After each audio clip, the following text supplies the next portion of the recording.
नमस्कार दोस्तों, good morning all of you. सुप्रभात। एक बार फिर से आप लोगों का स्वागत है, हार्दिक अभिनंदन है।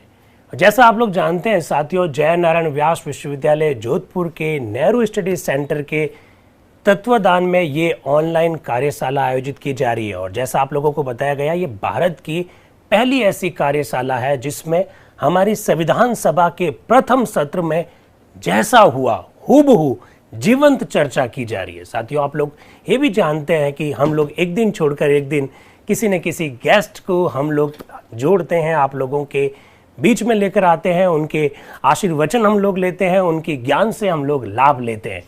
साथियों, बिना कोई समय गंवाए हुए मैं बताना चाहूँगा आज आपके साथ कौन जुड़ा है। आज जुड़े हैं हमारे राजस्थान विश्वविद्यालय के राजनीति विज्ञान के सहायक आचार्य मेरे भाई लादूराम जी चौधरी साहब। आप विद्यार्थियों के बीच में काफ़ी लोकप्रिय हैं और वर्ष 2014 से राजस्थान विश्वविद्यालय में आप सहायक आचार्य के रूप में आप अपनी सेवाएं दे रहे हैं। साथियों, मैं आपको ये भी बताना चाहूँगा कि लादूराम जी हमारे मारवाड़ बेल्ट से आते हैं, साथ ही साथ जवाहरलाल नेहरू विश्वविद्यालय से आपने अपनी एमफिल और पीएचडी की है। आप दिल्ली विश्वविद्यालय में भी पढ़ा चुके हैं और बहुत अच्छे रणनीति के संदर्भ में विश्लेषण आप करते रहते हैं। लगातार हम लोगों का इनका लाभ हम लोगों को मिलता रहता है। मेरे बहुत अच्छे मित्र हैं। मित्र होने के नाते इस मंच पर नहीं है साथियों, वो इस मंच पर आज इस वजह से है क्योंकि आप, जैसे कि कई सारे मित्रों के मैसेज भी मैंने जूम पर देख लिया है, लादूराम जी का जैसे ही फोटो उनको दिखाई दिया, हाय सर, हेलो सर, कैसे हैं आप, इस तरह का ये भाव बताता है कि विद्यार्थियों के बीच में आप काफ़ी लोकप्रिय हैं। ऐसे लादूराम जी चौधरी साहब का इस डिजिटल मंच पर मैं हार्दिक स्वागत करता हूं, हार्दिक अभिनंदन करता हूं। सर, मैं बताना चाहूँगा कि ये ना केवल जूम पर इसका प्रसारण हो रहा है बल्कि इसका यूट्यूब पर भी प्रसारण हो रहा है और 9 दिसंबर 2021 से हमने ये सिलसिला प्रारंभ किया है सर। और साथ ही साथ मैं ये भी जोड़ना चाहूँगा सर, हमारे काफ़ी सारे व्यूवर्स यूट्यूब पर इसको देख रहे हैं, तो जूम और यूट्यूब के सारे व्यूवर्स का स्वागत है। और मैं सीधा लादूराम जी चौधरी साहब से निवेदन करूँगा कि आज 13 दिसंबर 1946 को हमारी संविधान सभा में पंडित जवाहरलाल नेहरू ने एक उद्देश्य प्रस्ताव रखा था। मैं चाहूंगा सर, आज हमारे जो जूम और यूट्यूब के जो साथी हैं उनको आप अपना आशीर्वाद भी दें। आज के आप गेस्ट हैं, साथ ही साथ 13 दिसंबर की जो प्रासंगिकता है उस पर भी प्रकाश डालें। मैं लादूराम जी चौधरी साहब से निवेदन करूंगा कि वो अब आपसे मुखातिब हो। चौधरी साहब। सभी साथियों को मेरा नमस्कार और सादर नमस्कार बड़े भाई साहब डॉक्टर दिनेश गहलोत साहब को। आपने मुझे ये मौका दिया, इसके लिए आपको बहुत बहुत धन्यवाद सर। और सभी प्रतिभागी और विद्वान जन जो इस मंच से हमें सुन रहे हैं, इस देश में ये दिनेश जी द्वारा उठाया गया पहला प्रयास है कि संविधान की जो साक्षरता है उस पे देश में बड़ा अभाव है।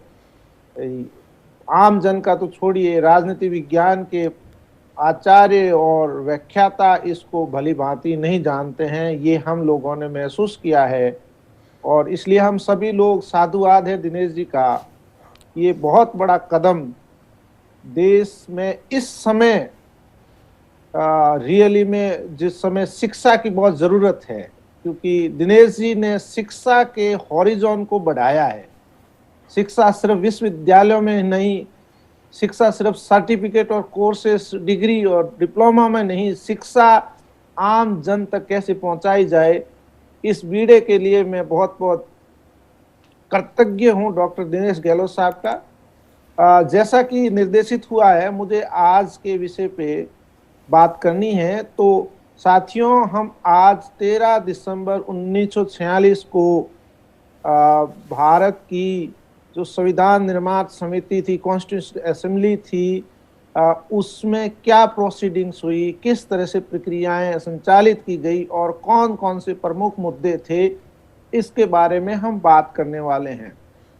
तो सबसे पहले मैं ये बताना चाहता हूँ कि कॉन्स्टिट्यूशन असेंबली में उस दिन जो डिस्कस हुआ था वो पंडित जवाहरलाल नेहरू द्वारा प्रस्तावित एक रिजोल्यूशन था जिसमें पंडित जवाहरलाल नेहरू ने ये बताने की कोशिश की कि हमारा संविधान निर्माण किस सिद्धांतों पे, किस मार्ग पे, किस मूल्यों पे और कैसे किया जाना चाहिए। एक तरीके से मैं ये कह सकता हूं कि पंडित जवाहरलाल नेहरू का वो रिजोल्यूशन एक फ्रेमवर्क था संविधान निर्माण के सभी सदस्यों के लिए, एक गाइडलाइन थी जिसके ऊपर संविधान को आधारित करना था या जिस पे संविधान की नींव रखनी थी। पंडित जवाहरलाल नेहरू ने उस रिजोल्यूशन को प्रस्तुत करने से पहले ये बताया था कि संविधान एक जीवंत डॉक्यूमेंट होना चाहिए, न कि एक लॉ का दस्तावेज जिसमें जीवन का अभाव हो। इसलिए उन्होंने कहा था कि इस रिजोल्यूशन के माध्यम से मैं दुनिया को और हम भारत की तरफ से दुनिया को ये मैसेज देना चाहते हैं कि व्हाट इज आवर इंटेंट, हमारी भावना क्या है, व्हाट इज आवर स्पिरिट, हमारी जो अंदर की गहराई से जो संवेदनाएं हैं वो क्या है, and what is our hope, हम क्या चाहते हैं, हमारी आशा क्या है, जिससे कि दुनिया समझ सके कि भारत जिस आजादी के लिए एस्पायर कर रहा है उसके लिए वास्तव में वो डिजर्व करता है, ये आजादी उनके लिए जरूरी है। साथियों, उस रिजोल्यूशन को रखने से पहले पंडित जवाहरलाल नेहरू ने बताया था कि हमें दुनिया में अलग अलग जो संविधान निर्माण के अनुभव है उनको मद्देनजर रखते हुए, उनके ऊपर केंद्रित करते हुए ये देखना है कि भारत की क्या आवश्यकताएं हैं, भारत को कैसे एक मजबूत, स्वतंत्र, संप्रभु गणराज्य बनाया जाना चाहिए। तो मैं सबसे पहले 8 बिंदुओं पे आपका ध्यान आकर्षण करना चाहूंगा, जिसके ऊपर बाद में डॉक्टर दिनेश गहलोत भाई साहब बहुत गहराई से विश्लेषण करेंगे। पहला बिंदु ये था कि इंडिया किस तरह से एक स्वतंत्र, संप्रभु और गणतंत्र बने और उसकी लिए भविष्य में क्या किस तरह का संविधान होना चाहिए। दूसरा जो था, भारत की संप्रभुता और भूभाग कौन सा हो, जिसमें से British India, Indian state that is princely state और other part of the Indian territories which can be part of the union of the India. तो इसके बारे में बात की गई कि उनकी कौन कौन से भूभाग होंगे जो भारत का हिस्सा बनेंगे, स्वतंत्र संप्रभु भारत का हिस्सा बनेगा। तीसरा बिंदु जो था वो भारत के मैं कह सकता हूं कि फेडरल कैरेक्टर को लेकर था, कि किस तरह से शक्तियों का वितरण होगा, भारत का जो ढांचा होगा वो कैसा होगा, प्रिंसली स्टेट्स की पावर्स क्या होती, ब्रिटिश इंडिया के अंदर आए हुए भारत की क्या पावर होगी, कॉन्स्टिट्यूशन जो यूनियन गवर्नमेंट रन करे, फेडरल गवर्नमेंट रन करेगी, उसकी क्या पावर्स होगी। चौथा बिंदु उस रेजोल्यूशन का ये था कि सत्ता किसके हाथ में होगी, who will have the power and legitimacy to govern, सत्ता और उसकी वैधता किसकी होगी। तो उन्होंने ये कहा था कि people will have the ultimate source of power and authority and that is the legitimate government, और वो गवर्नमेंट डेमोक्रेटिक होगी। हालांकि उन्होंने ये कहा कि मैंने वर्ड डेमोक्रेसी यहाँ यूज नहीं किया, बट ये अपने आप इसमें निहित है, इस डेमोक्रेसी को कहने की जरूरत नहीं है, ये हमें स्वतः ही मान लेना चाहिए कि हम डेमोक्रेसी के अलावा किसी और दूसरे शासन की कल्पना नहीं कर रहे। पांचवा बिंदु था कि ये जो यूनियन बनेगा इसका रोल क्या होगा, इसकी भूमिका क्या होगी और इसकी जिम्मेदारियां क्या होगी, जो कि मुझे ऐसा लगता है कि बाद में फंडामेंटल राइट्स का कुछ हिस्सा बना और कुछ चीजें उसमें से डायरेक्टिव प्रिंसिपल्स ऑफ स्टेट, राज्य की नीति निर्देशक तत्वों में शामिल हुई। जैसे कि उन्होंने बताया कि ये राज्य गारंटी देता है, सुरक्षा दे, इस बात की जिम्मेदारी लेता है कि वो लोगों को सामाजिक, आर्थिक और राजनीतिक न्याय देगा। राज्य इस बात की जिम्मेदारी लेता है कि वो लोगों को समानता देगा, किसकी, स्थिति की, स्टेटस की, मौके की, अपॉर्चुनिटी की, और कानून के समक्ष समानता उपलब्ध कराएगा। तीसरी जो इम्पोर्टेंट बात थी कि ये राज्य लोगों को स्वतंत्रता देगा, किसकी? विचार की, अपने विचारों को दूसरे के सामने एक्सप्रेस करने की, बिलीफ की, फेथ की, वर्शिप की, वोकेशन की, एसोसिएशन की और एक्शन की। इस तरह से हम ये कह सकते हैं। और ये लिबर्टी जो होगी, ये कानून और पब्लिक मोरलिटी से घिरी हुई होगी, ये एब्सोल्यूट लिबर्टी नहीं होगी। इसमें ये देखना पड़ेगा कि उस समय के सामाजिक हालात और सामाजिक नैतिकता क्या है, जो जन नैतिकता क्या है, उससे बंधी हुई होगी। इसके साथ साथ जो छठा पॉइंट था उनके रेजोल्यूशन का, वो ये था कि लोगों के लिए कौन कौन से affirmative actions and safe guards राज्य करेगा, जैसे कि माइनॉरिटी वर्ग है या पिछड़े वर्ग हैं या जो ट्राइबल लोग हैं, उनके बारे में क्या रखेगा। और सातवां पॉइंट था नेशनल इंटीग्रेशन और सिक्योरिटी के प्रति हमें क्या करना चाहिए। और आठवें बिंदु में उन्होंने ये बताने की कोशिश की थी कि दुनिया में वैश्विक मामलों में, विश्व राजनीति में भारत की क्या भूमिका होगी और भारत क्या चाहता है, जिसमें उन्होंने बताया कि भारत ये चाहता है कि दुनिया में विश्व शांति हो और पूरे मानव जाति का कल्याण हो। तो इन बिंदुओं और उसके पश्चात इस रिजोल्यूशन को पुरुषोत्तम दास टंडन साहब ने समर्थन किया था, सेकेंडेड किया था। तो उसके बाद जो डिबेट में प्रमुख मुद्दे उस दिन रहे, उसमें से एक मुद्दा ये था कि गणतंत्र कैसे बनेगा, डेमोक्रेसी फॉर्म ऑफ गवर्नमेंट कैसी होगी और डेमोक्रेसी का मतलब क्या होगा। दूसरा इंपॉर्टेंट बिंदु ये था कि दुनिया के दूसरे देशों के संविधान के अनुभव क्या रहे हैं। एक अन्य मुद्दा ये भी था कि ब्रिटिश गवर्नमेंट जिसने कॉन्स्टिट्यूएंट असेंबली को गठित किया, उनकी मंशा क्या है और उनके छुपे हुए इरादे क्या है। क्या वास्तव में वो चाहते हैं कि एक भारत संप्रभु भारत संविधान बनाए, या फिर वो भारत को टुकड़े टुकड़े करना चाहते थे, जिसमें पुरुषोत्तम दास टंडन ये कहते हैं कि जो हिंदू मुस्लिम डिफरेंसेस जो हो रहे हैं वो एक्चुअली ब्रिटिश सरकार का करा धरा है, न कि ये हिंदू और मुस्लिमों के बीच की आपसी लड़ाई है। तो इसमें इस बात पे भी बल दिया गया कि हमें ब्रिटिश के इरादों को कैसे धूमिल करना है। इसके साथ साथ उस समय यह भी कोशिश की गई थी, इस मुद्दे पर डिस्कशन किया गया कि मुस्लिम लीग जो संविधान निर्माण समिति को समर्थन नहीं कर रही है, उनका समर्थन हमें कैसे लेना चाहिए। इसके साथ साथ उन्होंने ये भी कोशिश की थी कि जो ये पार्टीशन होने वाला है भारत और पाकिस्तान का, उसको कैसे रोका जाए। और दूसरी तरफ से ये बात देखने को आई है कि उसी समय जब ये बहस चल रही थी, और ये बहस 2 घंटे की है, 11 बजे समिति की बैठक आउट हुई और 1 बजे के आसपास इसको खत्म करने का ऐलान किया गया। इसी दौरान लगभग 40 के आसपास संशोधन प्रस्तावित कर दिए गए थे। इस बात से अंदाजा लगाया जा सकता है कि उस समय संविधान निर्माण समिति के सदस्य कितने सजग, कितने अलर्ट मोड में थे, कितने गहनता से वो इन मुद्दों को गंभीरता से ले रहे थे।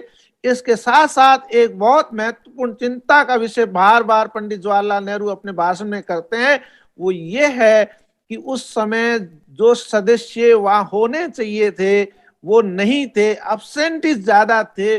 और शायद यही आज भी वर्तमान भारत में संसद के अंदर जब हम अटेंडेंस देखते हैं तो members of parliament are absent there, और वो कह रहे हैं कि जिनको राइट है यहाँ होने का वो अपने इस राइट को एक्सरसाइज नहीं कर रहे हैं, जिससे देश की आम जनता अपने राइट्स को बचाने में उसके ऊपर प्रतिकूल प्रभाव पड़ सकता है। इन्हीं शब्दों के साथ मैं मेरी वाणी को यहीं विराम देता हूं और डॉक्टर दिनेश गहलोत साहब को हैंड ओवर करता हूं। Thank you sir. Sir thank you very much sir.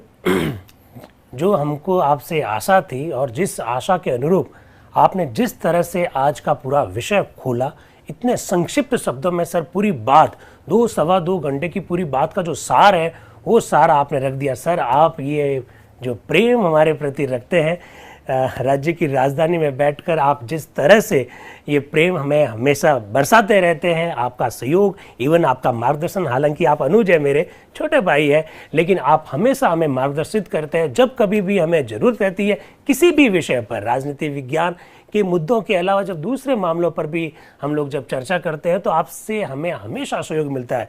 Sir 12-14 minute में जिस तरह से आपने 2-2.5 घंटे की इस बैठक में कौन कौन से मुद्दे थे जिन मुद्दों पर मुझे आज चर्चा करनी है, उस संदर्भ में न केवल मेरा बल्कि हमारे डिजिटल मंच से जितने भी जो साथी जुड़े हुए उन सब का मार्गदर्शन किया। सर मैं आपका तहे दिल से नेहरू स्टडी सेंटर की ओर से और इस डिजिटल मंच से आपका आभार व्यक्त करता हूं और मुझे पूरा विश्वास है कि सर आप आगे भी हमसे इसी तरह से दिल से भी और डिजिटल मंच से भी जुड़े रहेंगे। आपका बहुत बहुत धन्यवाद। Thank you very much sir, thank you. तो दोस्तों ये थे हमारे आज के गेस्ट डॉक्टर लादूराम जी चौधरी साहब। वैसे तो आप अंतर्राष्ट्रीय राजनीति के जानकार हैं और चूंकि विश्वविद्यालय में जब हम लोग पढ़ाते हैं तो हर विषय का स्पेशलाइजेशन होता है, लेकिन बिल्कुल मैं एकदम निष्पक्ष होकर ये बात कह रहा हूं कि आज सर ने जिस तरह से 12-14 मिनट में पूरी 2.5 घंटे की जो बहस है उसका सार जो रखा है, उससे पूरी तरह से हमारा आज का मार्गदर्शन हो गया कि हमको किस दिशा में आगे बढ़ना है। मैं लादूराम जी चौधरी का धन्यवाद व्यक्त करता हूं। साथियों अब मैं चर्चा कर रहा हूं 13 दिसंबर 1946 को हमारी संविधान सभा में क्या हुआ और उसकी चर्चा 13 दिसंबर 2021 को। जैसा चौधरी सर ने कहा कि उस दिन 2 वक्ताओं ने अपने विचार व्यक्त किए। एक पंडित जवाहरलाल नेहरू, नेहरू जी के नाम से ही हमारा विश्वविद्यालय का नेहरू स्टडी सेंटर है और उसी के तत्वाधान में हम ये कार्यक्रम आयोजित कर रहे हैं। और दूसरा सर ने बहुत ढंग से पुरुषोत्तम दास टंडन के जो विचार है उनका भी सार आपके सामने प्रस्तुत किया। साथियों 13 दिसंबर 1946 की मैं बैठक शुरू कर रहा हूं, किस तरह से मामला आगे बढ़ा। पंडित जवाहरलाल नेहरू के जो महत्वपूर्ण जो भाषण हम लोग देखते हैं उसमें 13 दिसंबर 1946 का जो भाषण है वो बहुत महत्वपूर्ण भाषण है। महत्वपूर्ण इसलिए क्योंकि भविष्य का भारत कैसा होगा, भविष्य में जो आयन यानी जो संविधान बनने वाला है उस संविधान में किन बातों का उल्लेख किया जाएगा, विस्तार से इस भाषण में उसका उल्लेख मिलता है। साथ ही साथ साथियों एक उद्देश्य प्रस्ताव जिसके लिए हमने कल शब्द का प्रयोग किया, लक्ष्य मूलक प्रस्ताव, उसमें कौन से मुद्दे थे? सर ने 8 मुद्दों की और आपके सामने इशारा कर दिया है। यानी लक्ष्य मूलक प्रस्ताव यानी उद्देश्य प्रस्ताव में 8 बातें थी। बिल्कुल ध्यान रखिएगा 8 बातें थी। सर ने एक एक बात के बारे में हल्का हल्का बताया। आज हम विस्तार से हूबहू पढ़ेंगे वो 8 बातें कौन सी थी। उद्देश्य मूलक प्रस्ताव रखने के बाद पुरुषोत्तम दास टंडन ने उनका जो समर्थन किया, जिसकी और सर ने भी इशारा किया, आज हम उस पर भी बात करेंगे कि पुरुषोत्तम दास टंडन बहुत बड़े स्वतंत्रता सेनानी थे। संविधान के निर्माण में आपका भी बड़ा महत्वपूर्ण योगदान रहा। उनके विचारों के बारे में भी जानेंगे। और साथियों मुझे आज पूरा विश्वास है पंडित नेहरू जी और पुरुषोत्तम दास टंडन जी के विचारों को आज आप जान लेंगे तो आज आपको एहसास हो जाएगा कि भारत के संविधान के निर्माण के समय देश की परिस्थितियां किस प्रकार की थी। तो मैं लेके आ रहा हूं आपके सामने 9 दिसंबर की प्रोसीडिंग्स। शुक्रवार 13 दिसंबर सन 1946 भारतीय विधान परिषद के वाद विवाद की सरकारी रिपोर्ट हिंदी संस्करण और विषय सूची में लिखा हुआ है लक्ष्य संबंधी प्रस्ताव, लक्ष्य मूलक प्रस्ताव, उद्देश्य प्रस्ताव, जैसा आप उचित समझते हैं। हम प्रारंभ कर रहे हैं अपनी बात को। भारतीय संविधान सभा वापस शुक्रवार 13 दिसंबर 1946 कहां हो रही है बैठक, आपको बिल्कुल बता रखा है, कॉन्स्टिट्यूशन हॉल नई दिल्ली में प्रातः 11 बजे, जिसकी और सर ने भी इशारा किया था। 11 बजे प्रारंभ हुई। चेयरमैन माननीय डॉक्टर राजेंद्र प्रसाद ने सभापति का आसन ग्रहण किया। आज किसी का नाम नहीं पुकारा गया। इसका मतलब उनको पहले से मालूम था कि आज कोई भी नया सदस्य हस्ताक्षर के लिए नहीं आया। आज कोई नाम नहीं पुकारा गया। सीधा सभापति जी बोल रहे, पंडित जवाहरलाल नेहरू अब ये प्रस्ताव पेश करेंगे जो उनके नाम से है। साथियों कल आप लोगों को बताया गया कि पंडित नेहरू जी उद्देश्य मूलक प्रस्ताव लेकर आएंगे, लक्ष्य मूलक प्रस्ताव लेकर आएंगे, तो सभापति जी ने सीधा उनको बुलाया प्रस्ताव रखने के लिए। अब पंडित नेहरू लक्ष्य मूलक प्रस्ताव रख रहे हैं। लक्ष्य मूलक प्रस्ताव पर बात करने से पहले वो सीधा बताएंगे कि यह प्रस्ताव क्यों लाया जा रहा है, इस प्रस्ताव का क्या महत्व है और वो प्रस्ताव की तुलना कई सारे महत्वपूर्ण शब्दों से करेंगे जो आपके सामने रख रहा हूं। माननीय पंडित जवाहरलाल नेहरू, यूपी कोष्टक में लिखा हुआ है, जनरल लिखा हुआ है। आगे वो बोल रहे हैं, साहेब सदर, कई दिनों से ये कॉन्स्टिट्यूएंट असेंबली अपनी कार्यवाही कर रही है। अभी कुछ जाब्ते की कार्रवाई हुई, अभी कुछ काम हुआ है और अभी और जाब्ते की कार्रवाई बाकी है। हम अपना रास्ता साफ कर रहे हैं ताकि आइंदा उस साफ जमीन पर विधान की इमारत खड़ी कर सके। क्या बात कही है, हम धीरे धीरे अपना रास्ता साफ कर रहे हैं और साफ इसलिए कर रहे हैं क्योंकि जमीन जो खुली हो जाएगी उस जमीन पर हम विधान यानी संविधान की बिल्डिंग खड़ी कर सकेंगे, विधान की इमारत खड़ी करें। ये जरूरी काम था, लेकिन मुनासिब है कि इसके लिए हम और आगे बढ़े, इस बात को साफ कर दें कि हम किधर जाना चाहते हैं, हम देखते किधर हैं और कैसी इमारत हम खड़ी करना चाहते हैं। जाहिर है ऐसे मौकों पर किसी तफसील में जाना मुनासिब नहीं होगा, वह तो आप बहुत गौर करके इस इमारत की एक एक ईंट और पत्थर लगाएंगे। तफसील मतलब विस्तार से चर्चा करने की आवश्यकता नहीं है। लेकिन जब कोई इमारत बनाई जाती है, कितनी सुंदर टिप्पणी है, बिल्कुल मैंने इसको अंडरलाइन कर रखा आप लोगों के लिए। लेकिन जब कोई इमारत बनाई जाती है तो उसके पहले कुछ नक्शा दिमाग में मौजूद रहता है। लक्ष्य मूलक प्रस्ताव क्या है, उद्देश्य मूलक प्रस्ताव क्या है, उसके बारे में पंडित जवाहरलाल नेहरू बता रहे हैं कि जब भी कोई आप इमारत बनाना चाहते हो तो पहले आप उसका एक नक्शा बनाते हो। नक्शे से आपको मालूम पड़ता है, वो आपका मार्गदर्शन करता है। बिल्कुल उद्देश्य मूलक प्रस्ताव की इंपॉर्टेंस बता रहे हैं। जब भी कोई इमारत बनाई जाती है तो उसके पहले कुछ कुछ नक्शा दिमाग में मौजूद होता है और ईंट पत्थर पहले जमा किए जाते हैं। बिल्डिंग बनाने के लिए ईंट और पत्थर चाहिए। हमारे दिमागों में एक जमाने से आजाद हिंदुस्तान के तरह तरह के नक्शे रहे हैं, लेकिन अब जबकि हम इस कॉन्स्टिट्यूएंट असेंबली का काम शुरू कर रहे हैं तो मुझे यह जरूरी मालूम होता है और मैं ये उम्मीद करता हूं कि आप भी इसको मंजूर करेंगे कि इस नक्शे को हम जरा ज्यादा जाब्ते से अपने सामने, हिंदुस्तान के लोगों के सामने और दुनिया के लोगों के सामने रखें। जो रिजोल्यूशन मैं आपके सामने पेश कर रहा हूं वह इस तरह के मकसद को साफ करने का, कुछ थोड़ा सा नक्शा बतलाने का कि किधर हम देखते हैं और किस रास्ते पर हम चलेंगे, उसका मजमून है। उद्देश्य प्रस्ताव क्या ये बतलाएगा, हमें मार्गदर्शन करेगा कि हम किधर जाना चाहते हैं, हम किस प्रकार का भारत बनाना चाहते हैं। इसकी और पंडित नेहरू इशारा कर रहे हैं। फिर वो क्या कह रहे हैं, आप जानते हैं कि ये कॉन्स्टिट्यूएंट असेंबली है, बिल्कुल उस किस्म की नहीं है जैसा कि हम में से बहुत से लोग चाहते थे। क्या टिप्पणी की है देखिएगा जरा, पंडित नेहरू अपनी व्यथा बता रहे हैं। क्या कह रहे हैं कि ये जो कॉन्स्टिट्यूएंट असेंबली आपको जो दिखाई दे रही है वो उस किस्म की नहीं है जैसा हम लोग चाहते थे। आप लोग जानते हैं कैबिनेट मिशन की रिपोर्ट पर यह कॉन्स्टिट्यूएंट असेंबली स्थापित हुई है। खास हालात में यह पैदा हुई है और इसके पैदा होने में अंग्रेजी हुकूमत का हाथ है। बिल्कुल पंडित नेहरू इस बात को एक्सेप्ट कर रहे हैं कि इस कॉन्स्टिट्यूएंट असेंबली की जो स्थापना हुई है वो खास हालात में हुई है और इसकी स्थापना अंग्रेजी हुकूमत ने की है। कुछ शरायत भी इसमें उन्होंने लगाई, शरायत यानी कुछ कंडीशंस भी उन्होंने लगा रखी है। हमने बहुत गौर के बाद उस बयान को जो कि इस कॉन्स्टिट्यूएंट असेंबली की बुनियाद सा है मंजूर किया है। वो कह रहे हैं कि हमने बहुत विचार विमर्श करके इस कॉन्स्टिट्यूएंट असेंबली के बारे में जो उन्होंने शर्तें लगाई है उनको एक्सेप्ट किया है, मंजूर किया। हमारी कोशिश रही और रहेगी कि जहां तक मुमकिन हो हम उसे उन हदों में चलाएं। कैबिनेट मिशन ने जो लिमिटेशन हमारी तय कर रखी है, हमारी कोशिश है और कोशिश रहेगी कि जो लिमिटेशन उन्होंने बताई है उस लिमिटेशन में हम कॉन्स्टिट्यूएंट असेंबली को चलाएं। लेकिन इसके साथ आप ये याद रखें, पंडित नेहरू 13 दिसंबर को बहुत कुछ स्पष्ट करते हैं, लेकिन इसके साथ आप ये याद रखें आखिर इस कॉन्स्टिट्यूएंट असेंबली के पीछे क्या ताकत है और किस चीज ने इसको बनाया है। बिल्कुल ये पंडित जवाहरलाल नेहरू स्पष्ट कर रहे हैं कि भले ही कैबिनेट मिशन और अंग्रेजी हुकूमत ने संविधान सभा को बनाया, हम जानते हैं, हम उनके द्वारा जो बंदिशें, उनके द्वारा जो हदें, जो सीमाएं, जो लिमिटेशंस उन्होंने तय की है उसको भी हम लोग जानते हैं। लेकिन हम ये बात भी जानते हैं कि इस कॉन्स्टिट्यूएंट असेंबली के पीछे ताकत किसकी है। फिर वो क्या कह रहे हैं जरा देखिएगा, कितना शानदार स्टेटमेंट है, अंडरलाइन किया है।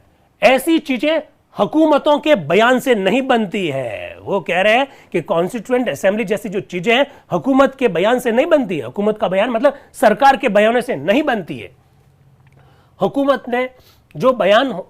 के जो बयान होते हैं वे किसी ताकत की और किसी मजबूरी की तर्जुबानी करते हैं और अगर हम यहां मिले हैं तो हिंदुस्तान की लोगों की ताकत से मिले हैं। इस कॉन्स्टिट्यूएंट असेंबली की इस हॉल में, कॉन्स्टिट्यूशन हॉल में अगर हम लोग बैठे हैं तो हिंदुस्तान के लोगों की ताकत की वजह से बैठे हैं।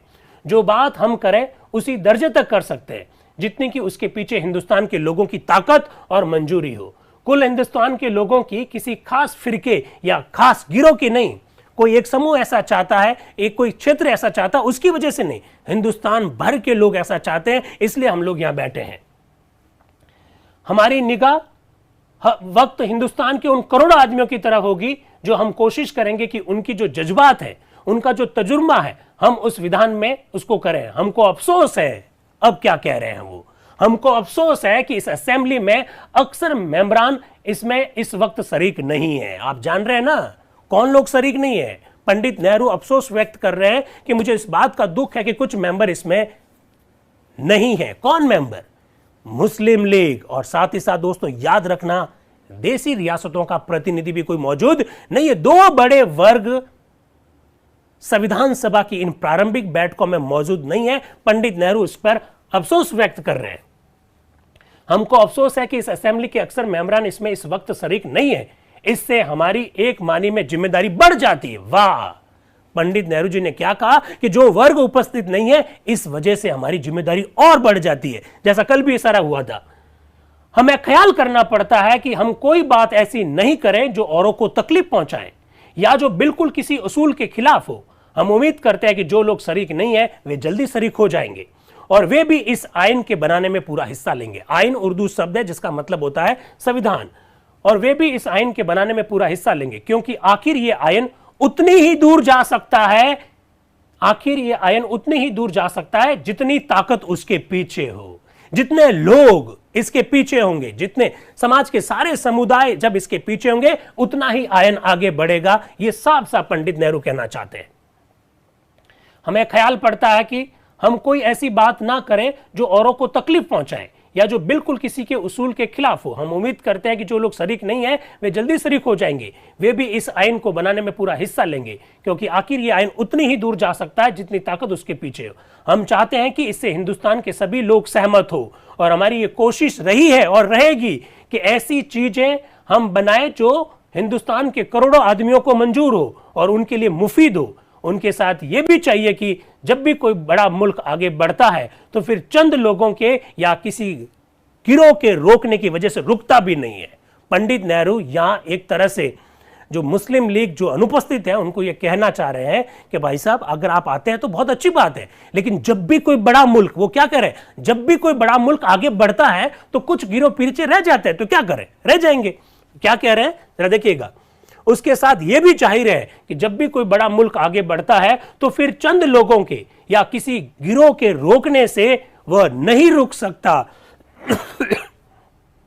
यह असेंबली बावजूद इसके कि चंद मेंबर इसमें शरीक नहीं है, बैठी हैं, ये अपना काम जारी रखेगी और कोशिश ये रहेगी कि बहरे सूरत इस काम को जारी रखे। वो कह रहे हैं कि मुस्लिम लीग नहीं है तो नहीं है, ठीक है नहीं है, हम तो अपना काम करते रहेंगे, ऐसा वो साफ कह रहे हैं। फिर वो क्या कह रहे हैं, अपने रेजोल्यूशन पे आ रहे हैं। ये जो रेजोल्यूशन मैं आपके सामने पेश कर रहा हूं एक घोषणा है। क्या कह रहे हैं वो, एक घोषणा है, एक ऐलान है जो रेजोल्यूशन की शकल में है। काफी गौर और फिक्र से इसे बनाया गया है, इसके अल्फाज पर गौर किया गया है और कोशिश की गई है कि इसमें कोई ऐसी बात ना हो जो किसी के खिलाफ समझी जाए और बहुत ज्यादा बहस तलब हो। वो कह रहे हैं हमने कोशिश इस बात की है कि किसी के खिलाफ में नहीं हो, लेकिन मेरी एक कोशिश ये भी है कि आप इस पर ज्यादा बहस मत करो। हमने जो प्रस्ताव बनाया है उस पर ज्यादा बहस मत करना। फिर कह रहे हैं ये तो जाहिर है कि एक बड़े मुल्क में बहस करने वाले ज्यादा हो सकते हैं, लेकिन कोशिश यही हुई है कि उसमें बहस की बातें कम से कम हो, इसमें बुनियादी बातें हो, उसूल की बातें हो जो कि एक मुल्क आम तौर से पसंद करता है और मंजूर करता है। हमने पूरी कोशिश की है कि उद्देश्य प्रस्ताव में कम बातों को लिखे, ज्यादा बहस वाली बातों को ना लिखे, और आपसे भी मैं रिक्वेस्ट कर रहा हूं कि इस पर ज्यादा बहस मत करना, क्योंकि हमने इसमें बुनियादी बातें ही लिखी है। फिर वो कहते हैं मैं नहीं समझता कि इस रेजोल्यूशन में कोई ऐसी बात है जो कि अव्वल इस ब्रिटिश कैबिनेट के बयान की हद से बाहर हो। भाई पहली बात तो कैबिनेट मिशन ने जैसा हमको लिमिटेशन दी है उसी के हिसाब से हमने इसको बनाया, इसलिए इसके बाहर नहीं है।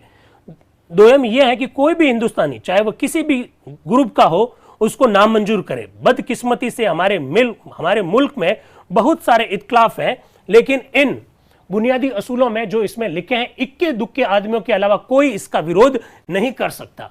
इस रेजोल्यूशन का क्या बुनियादी असूल है?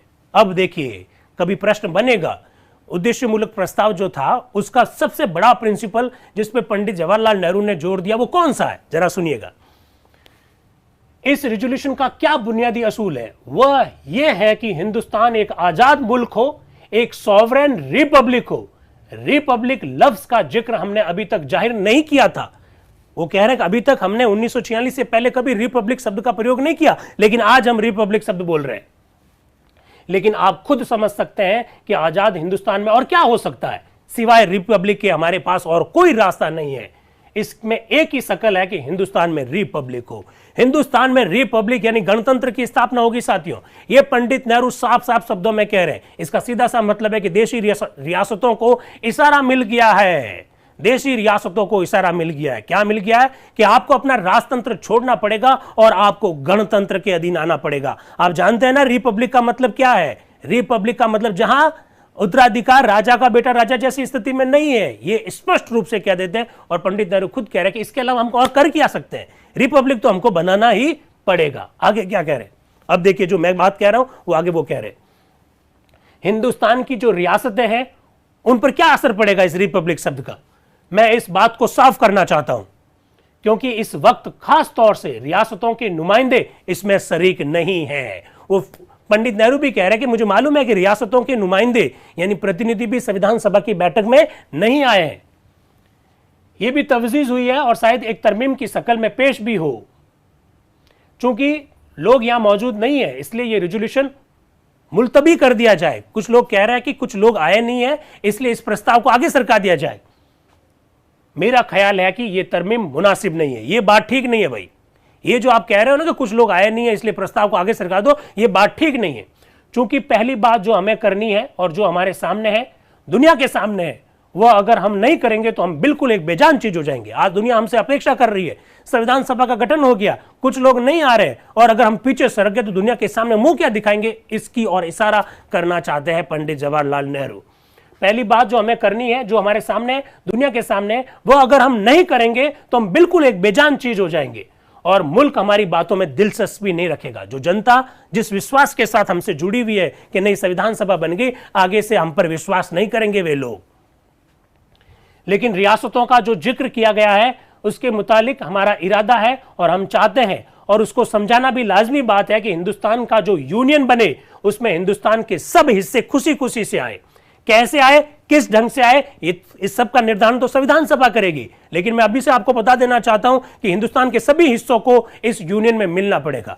कैसे मिलेंगे, कब आएंगे, ये हमारी जो संविधान सभा वो तय कर लेगी, लेकिन मिलना तो पड़ेगा। वो क्या कह रहे हैं?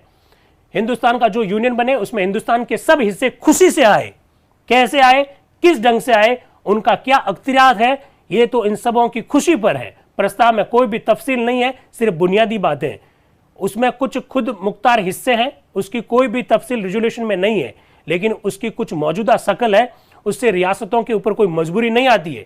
ये गौर करने की बात है वह किस ढंग से आएंगे, रियासतों में अंदरूनी हुकूमत कैसी हो, इस बारे में मेरी अपनी तरफ से एक राय है। पंडित नेहरू कह रहे हैं कि रियासतों में किस प्रकार की सरकार स्थापित की जाएगी, उस बारे में मेरी एक राय है। मानना ना मानना आपके ऊपर डिपेंड करता है, लेकिन मैं उसको आपके सामने नहीं रखूंगा। मेरी जो राय है उसको मैं आपके सामने नहीं रखूंगा, सिवाय इसके कि जाहिर है कि किसी रियासत में वह काम नहीं हो सकता जो हमारे बुनियादी असूलों के खिलाफ हो और जो हिंदुस्तान के हिस्सों के मुकाबले में आजादी कम करे।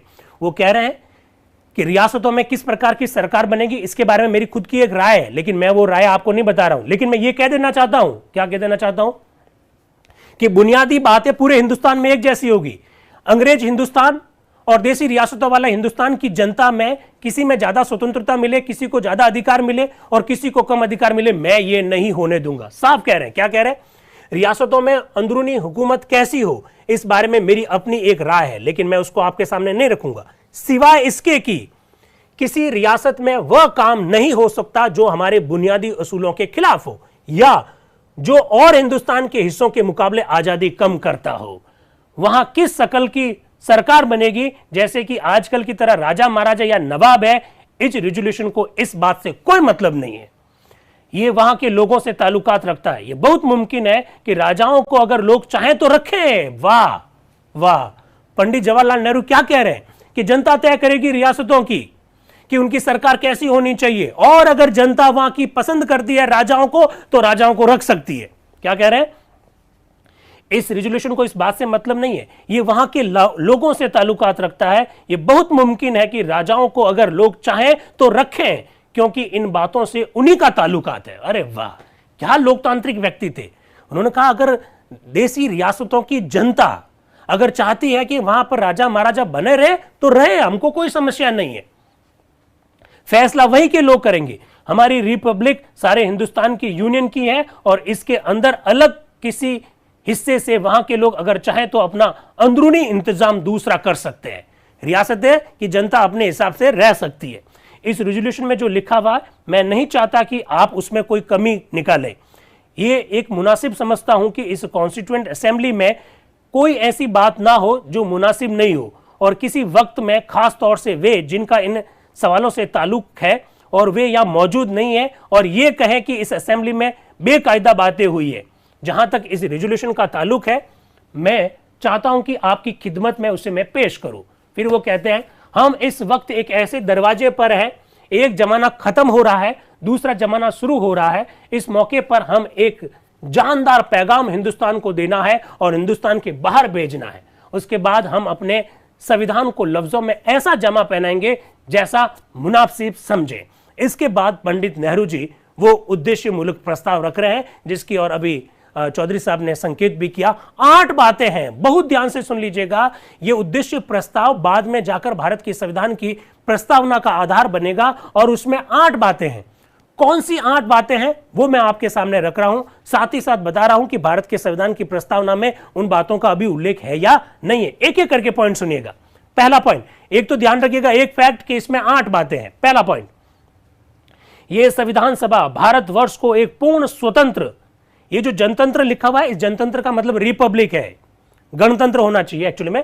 यह संविधान सभा भारतवर्ष को एक पूर्ण स्वतंत्र गणतंत्र घोषित करने का दृढ़ और गंभीर संकल्प प्रकट करती है और यह निश्चय करती है कि उसके भावी शासन के लिए एक संविधान बनाया जाए। स्पष्ट रूप से पहले पॉइंट में साफ साफ शब्दों में पंडित नेहरू जी ने यह कह दिया कि हम सॉवरेन रहेंगे और साथ ही साथ हम रिपब्लिक की स्थापना करेंगे, गणतंत्र की स्थापना करेंगे। इसका मतलब राजतंत्र नहीं होगा, पहला पॉइंट। दूसरा, जिसमें उन सभी प्रदेशों का एक संघ होगा, यूनियन शब्द आ गया है। दूसरे पॉइंट में यूनियन शब्द आ गया, सारे प्रदेशों का एक यूनियन बनाया जाएगा, यानी देशी रियासतों का जो स्वतंत्र अस्तित्व है वो खत्म होगा। इसका मतलब है जिसमें उन सभी प्रदेशों का एक यूनियन रहेगा जो कि आज ब्रिटिश भारत तथा देशी रियासतों के अंतर्गत तथा इसके बाहर भी है और जो आगे स्वतंत्र भारत में सम्मिलित होना चाहते हैं। पंडित नेहरू जी ने साफ साफ संकेत कर दिया कि पूरी भारत की सारी इकाइयों को मिलाकर एक यूनियन बनाया जाएगा। तो पहला शब्द रिपब्लिक, दूसरा शब्द यूनियन, तीसरा पॉइंट, और जिसमें उपयुक्त सभी प्रदेशों को जिनकी वर्तमान सीमाएं चाहे जो कायम रहे, संविधान सभा और बाद में संविधान के नियमानुसार बने या बदले एक स्वाधीन इकाई या प्रदेश का दर्जा मिलेगा, वह रहेगा, वह उन्हें सब शेष अधिकार प्राप्त होंगे। तीसरा जो पॉइंट है वो साफ शब्दों में कह रहा है, साफ शब्दों में यह कह रहे हैं कि जो भी इकाइयां हैं उन इकाइयों को मिलाकर एक संघ की स्थापना कर दी जाएगी और रेजिड्यूरी सब्जेक्ट्स, रेजिड्यूरी पावर्स, जिसे आजकल हम लोग हिंदी में अवशिष्ट शक्तियां कहते हैं, अवशिष्ट शक्तियां आज संसद के पास है। और पंडित नेहरू के इस प्रस्ताव में कहा गया कि अवशिष्ट शक्तियां जो है प्रांतों के पास होगी, राज्यों के पास होगी। आप जानते हैं भारतीय संविधान का, आज का जो संविधान है, अनुच्छेद 248 में रेजिड्यूरी पावर्स संसद के पास दे रखी है, लेकिन इस प्रस्ताव में साफ लिखा हुआ है से सभी शेषाधिकार, शेषाधिकार को इंग्लिश में कहते हैं रेजिड्यूरी पावर्स, किसके पास होंगे? प्रांतों के पास होंगे, जो संघ को नहीं सौंपे जाएंगे। लिखा हुआ है वे सब शेषाधिकार प्राप्त होंगे, वह रहेंगे जो संघ को नहीं सौंपे जाएंगे। आप अंतर देख लीजिए, थोड़ा सा अंतर आपको साफ साफ दिखाई दे रहा है। आज रेजिड्यूरी पावर्स संसद के पास है, पंडित नेहरू ने इसमें राज्य को देने की बात कही थी। यह इंग्लिश में है ताकि आपको एहसास हो सके। इंग्लिश में मैंने इसलिए बताया क्योंकि हिंदी में जनतंत्र शब्द लिखा हुआ है और जनतंत्र से आप निष्कर्ष निकाल सकते हैं डेमोक्रेसी, जबकि वहां जनतंत्र के लिए डेमोक्रेसी नहीं है, यहां साफ साफ शब्दों में सॉवरेन रिपब्लिक लिखा हुआ है, जिसे हम हिंदी में गणतंत्र कहते हैं। दूसरे में यहां साफ साफ शब्दों में यूनियन लिखा हुआ है, जिसके लिए संघ का शब्द का प्रयोग किया था। और तीसरा जो रेजिड्यूरी पावर्स, ये देखिए रेजिड्यूरी पावर्स, पेन है नहीं कोई बात नहीं, ये साफ साफ लिखा हुआ है रेजिड्यूरी पावर्स। ये जो रेजिड्यूरी पावर्स जो है, इस शब्द का प्रयोग किया गया, ये प्रांतों को देने की बात कही गई थी रेजुलेशन में, लेकिन आज के दिन वो संसद को प्राप्त है। तो नेक्स्ट पॉइंट जरा देखिएगा, ये चौथा पॉइंट, स्वतंत्र, इसमें स्वतंत्र स्वतंत्र भारत तथा उसके अंगभूत प्रदेशों और शासन के सभी अंगों को सारी शक्ति और सत्ता जनता द्वारा प्राप्त होगी। वाह, प्रस्तावना में लिखा हुआ है हम भारत के लोग, संपूर्ण भारत को, आपने पढ़ रखा है। इसी प्रकार की ये बात लिखी हुई है यहां पर भी, इस रेजोल्यूशन में क्या लिखा हुआ है कि संपूर्ण जो सत्ता है वो जनता के हाथ में होगी, ऐसा लिखा हुआ है इस प्रस्ताव में, आप देख सकते हैं। फिर देखिए पांचवा पॉइंट, भारत के सभी लोगों को राजकीय नियमों और साधारण सदाचार के अनुकूल निश्चित नियमों के आधार पर सामाजिक, आर्थिक और राजनीतिक न्याय के अधिकार। प्रस्तावना में आज भी तीनों प्रकार के आपको न्याय मिलेंगे और उसी सीक्वेंस में मिलेंगे, सामाजिक, आर्थिक और राजनीतिक। बहुत सोच समझ कर लिखे थे, जब प्रस्तावना पर चर्चा करेंगे तब आपको बताएंगे। यहां पर भी लिखा हुआ है सामाजिक, आर्थिक एवं राजनीतिक न्याय, व्यक्ति की स्थिति व सुविधा, आप लोग जानते हैं अवसर की समानता, प्रतिष्ठा की समानता, शब्दावली वहां पर भी लिखी हुई है, यहां पर भी लिखी हुई है, तथा समानता का अधिकार। फिर क्या लिखा, विचारों को प्रकट करने की, विश्वास की, धर्म की और ईश्वर उपासना की स्वतंत्रता। आप लोग जानते हैं पांचों प्रकार की स्वतंत्रता आज भी प्रस्तावना में लिखी हुई, लेकिन वहां लिखा हुआ है काम धंधा की, संगठन बनाने की स्वतंत्रता, आज ये प्रस्तावना में लिखी हुई नहीं है, जिसकी और चौधरी सर ने इशारा भी किया था कि कुछ बातें नीति निर्देशक तत्वों में मिलती है। आप देख लीजिएगा, उद्देश्य प्रस्ताव में जो बातें लिखी हूबहू उन्हें प्रस्तावना में नहीं लाया गया।